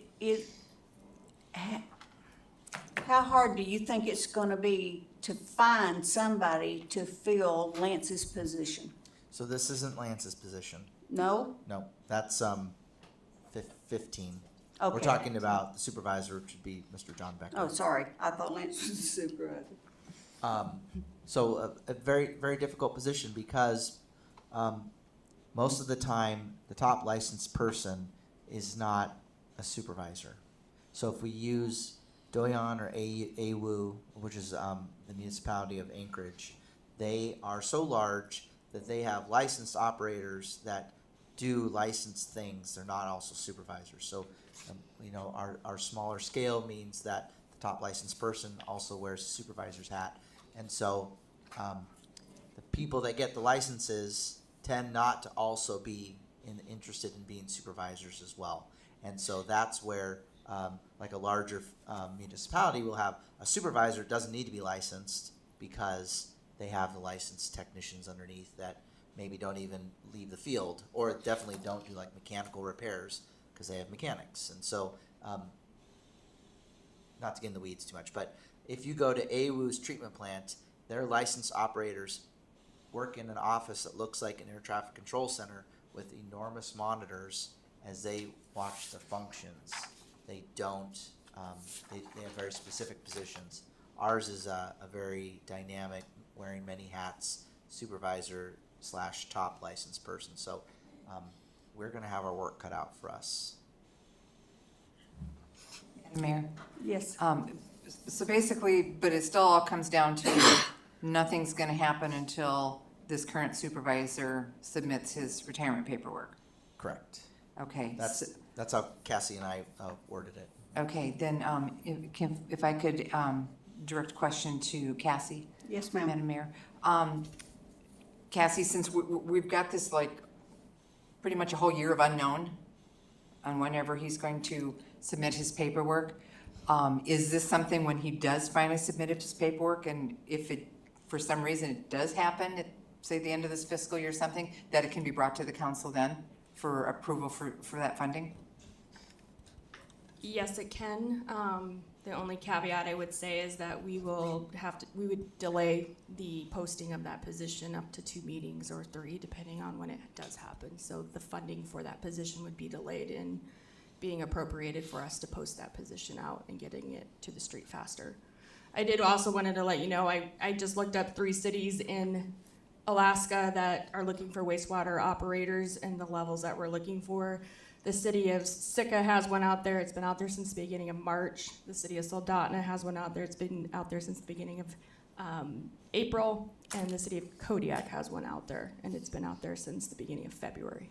So water treatment plant operators are very hard to come by at the moment with the certification levels we're looking at. So, but yes, we could definitely come back and do that.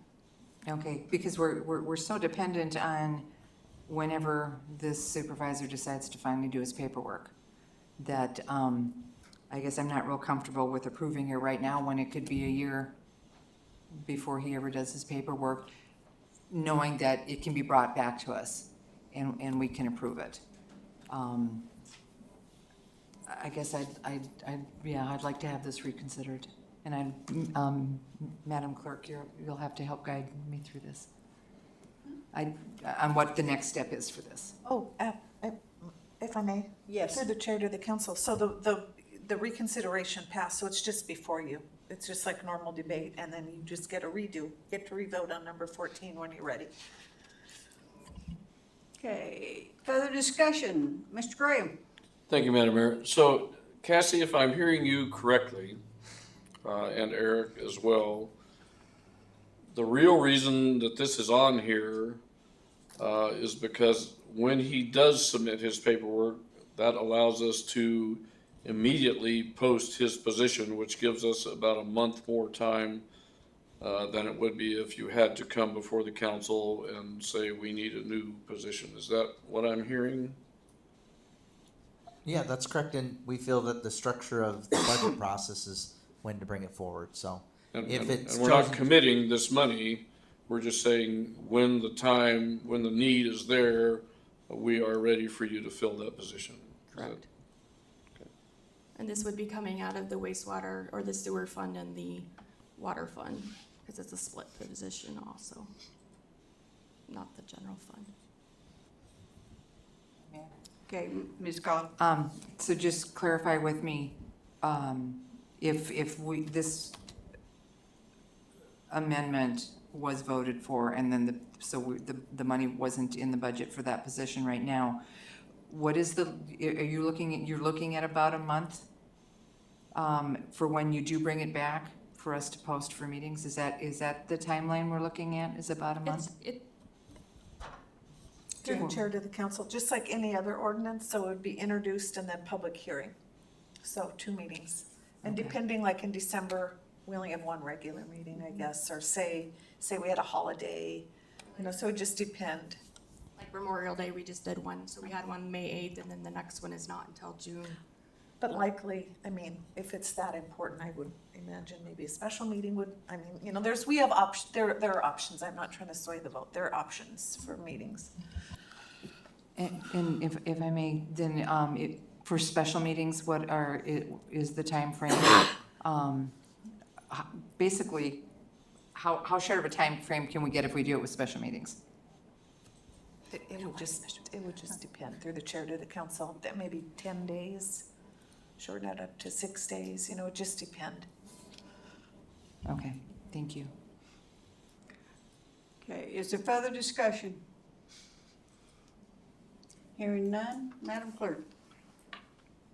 Does everyone know what we're voting on? So we're voting on the adoption, we're re-voting on amendment number 14, which moves to strike the utility supervisor from the budget. Councilmember Rubio, Yes. Councilmember Cottle, Yes. Councilmember Graham, No. Councilmember Crafton, No. Councilmember Vlock. No. That fails with council members Cottle and Rubio in support, Graham, Crafton, and Vlock opposed. Johnson is absent. All right, now. Okay, let me go back to, lost my paper. So let's, so is there further discussion on that? Is there further discussion or amendments? Hearing none, we will take a recess so that our finance director can give us numbers. It's 8:19.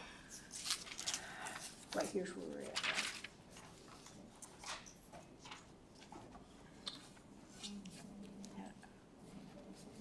Once she reads them in. Okay. Okay. Cassie, you want to read your numbers into the record? Sorry. Everybody ready? Page numbers would be great where we're at on there. Page 4. If I may, Madam Mayor. Councilmember Crafton and for Councilmember Cottle. What we're gonna do now is the finance director, so through all the amendments, the actual ordinance, the budget ordinance was amended, so she's gonna read the new numbers into the record. And this is on page 4, is that? 4 of the packet. 4 of the packet. Or it's the E8 in new numbers on Perfect. It's out of the binder. Out of the binder would be great. She said eight. Oh, Roman numeral. Roman numeral 8 Thank you. or That helps. whatever is, I don't know. Sorry. There you go. Like V8 juice? Numeral bolt. Financial summaries beginning, right? A and B. Right under the introductory section, Under the in. Regular numbers, that makes section numeral number 8. There we go. Got it, thank you. Section 4. Number 8, got it.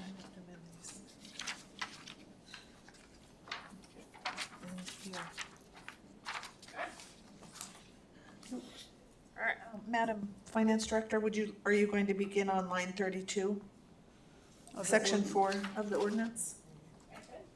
Oh, yeah. And then we'll go to the back.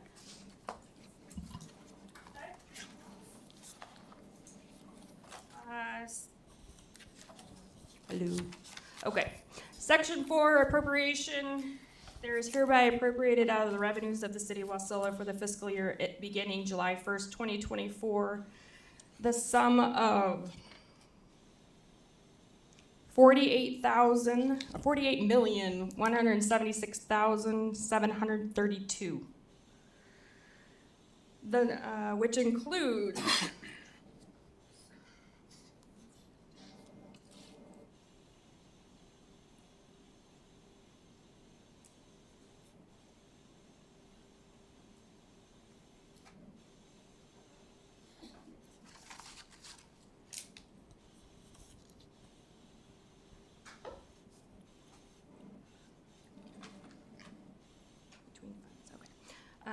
just gotta verify.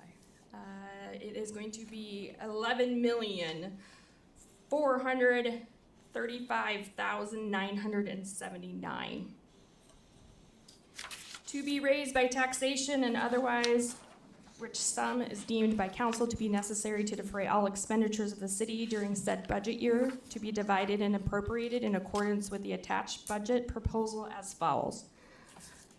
General Fund Legislative Clerk, $653,455. Records, $42,500. Council, $207,094. Under the Mayor, Administration, $505,387. General Administration, $313,405. Human Resources, $421,615. Planning, $389,430. Finance, $2,064,238. MIS or IT, $871,732. For Public Safety Administration will be $1,258,054. Multitask Drug Enforcement is $165,685.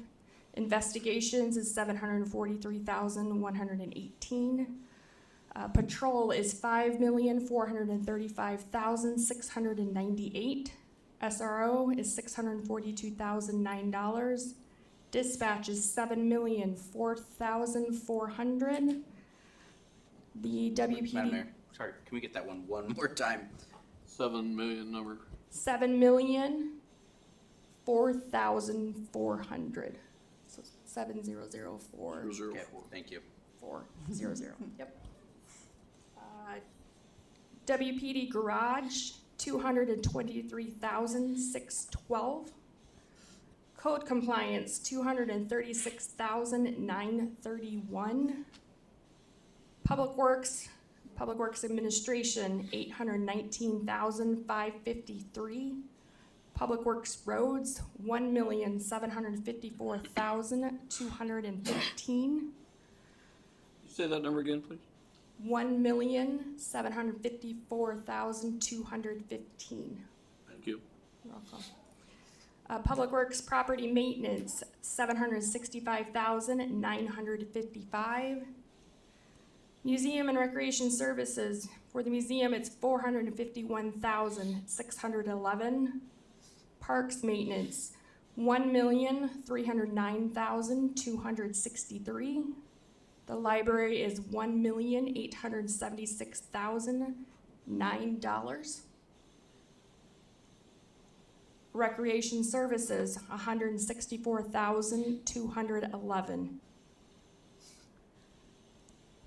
Non-departmental, it has $104,000.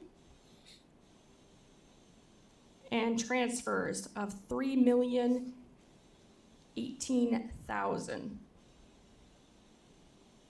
For a general fund total of $31,441,180. One more time that number, please. $31,441,180.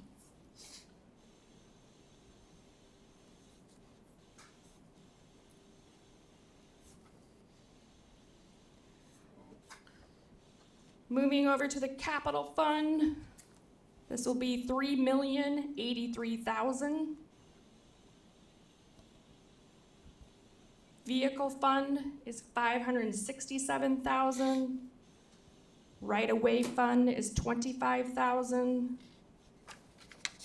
Roads fund is $1,500,000. Technology replacement of $146,700. Special revenue funds is youth court, $76,000.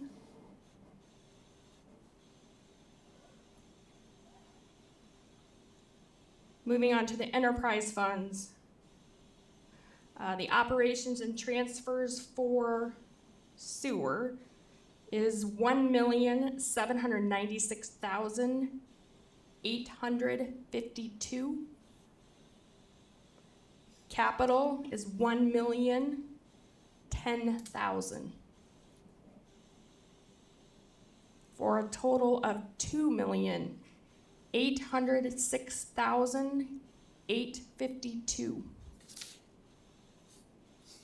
Repeat that, Cassie. $2,806,852. I feel like bingo's gonna be called out soon. For water, we have for operations and transfers, $2,276,000. Capital is $3,300,000. This is for a total of $5,576,000.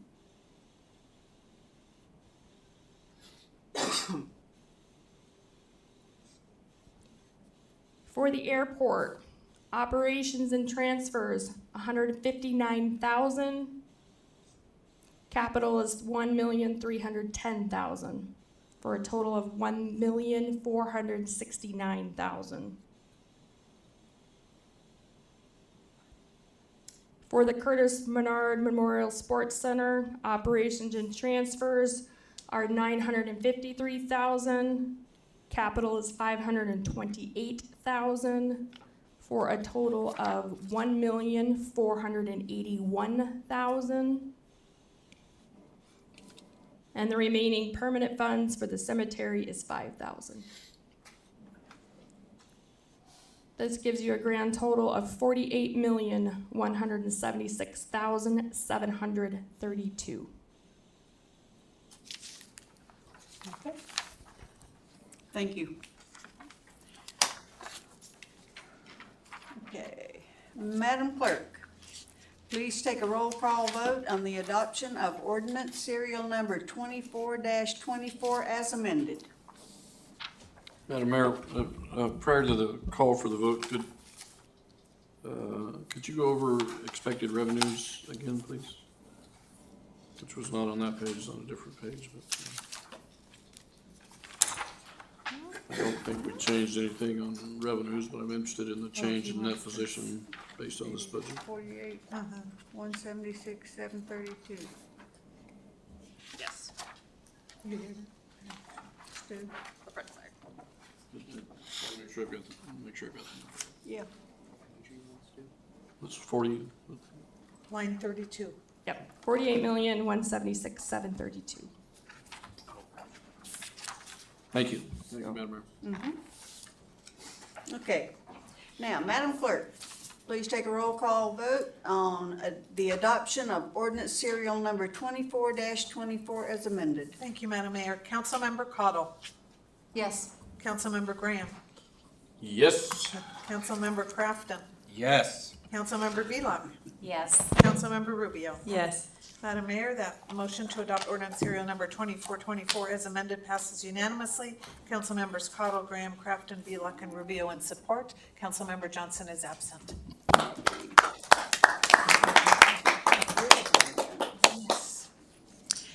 There is no new business. There is no audience to comment. And so we will bring it back to the dais. Madam Clerk. Thank you, Madam Mayor. Council Administration, congratulations. We've got a budget adopted. We'll cancel the remaining special meetings that were scheduled for the budget, and then we'll see you all here next regular meeting, June 10th. That's all I have, Madam Mayor. Councilmember Velock. Thank you, Madam Mayor, and yeah, congratulations to all of us. We did it again. And thank you again, administration, for all your hard work. And that's it. Councilmember Crafton. Thank you, Mayor. Thank you, everybody. Being as this is my first budget to sit at this side of the table, it was very interesting. I always joke, being a real estate agent, you learn about things that you never thought you'd ever want to know and never thought you'd ever want to know. I have learned more in these last few weeks than I ever thought I'd ever need to know about something like this. So it's always really awesome to go through something like this, and looking forward to a great year that we have prepared for us. Thank you all for being here. Thank you. Councilmember Rubio. Thank you, Mayor. Thank you to our team, all of us, right? It takes everybody. And just like Ian said, the questions have to be answered and asked for us to be educated. And I think the council did an awesome job doing their homework. And to the directors and administration, you guys did awesome job coming back at us with all the answers. So thank you. Councilmember Cottle. Thank you, Madam Mayor. I survived my first budget. Thank you, council, for being patient with me, and thank you so much, staff, for putting up with my deluge of questions, for giving me a really good education, and for sometimes more than once having to clarify something for me. I do appreciate it. I know your jobs aren't easy. Budgets are a horrible thing to have to live by. It's too bad, we can't just wave our wand. I had employees previously that thought I could do magic and actually gave me a wand, but it's not gonna work here. I think the batteries are dead anyway. So thank you for the magic that you do pull off and that you keep things running smoothly in the budgets that you have. I appreciate each and every one of you. Thank you. Okay. Councilmember Graham. Thank you, Madam Mayor. Kathy, you don't have to worry. These people have heard millions of questions from me, so you could never catch up in your remaining lifetime. So we'll go from there. Once again, thank you to the staff. We ask a lot of questions here, and we talk a lot about communications and transparency. And if we can't understand it here, it makes it very hard for us to explain it to those who are calling us or stopping us on the street or at the grocery store to find out what's going on. So please don't take questions as criticism. Please take it as discussion, because that's what's intended, is for us to be able to understand and go where, and the better, of course, that we understand, the more solid decisions we can make. So thank you for putting up with me and maybe Kathy. So appreciate everybody's work, and look forward to no more special meetings. Thank you. Okay. Thank you to the staff and to the council, because the future of this city rests on not just my shoulders, it rests on everybody's shoulders. So with all the hard work that everybody does and whatever, Wasilla has a great future. We continue to grow, and like I said, I don't know, I said it to all items, but anyway, Lisa Mikowski had put, 3 million in her, appropriations for the airport extension. So if it survives the congressional hearing, whatever it is, then that's 3 million more coming to our coffers that our people don't have to pay. Because that airport extension will absolutely be one of the driving forces for the future of this city. So with that, thank everybody for all the hard work and whatever. This is never an easy process for nobody. But anyway, we made it. We're done.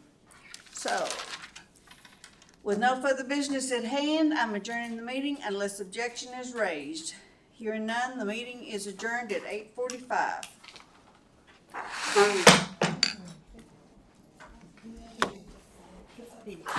Yeah, I was looking, waiting for the confetti.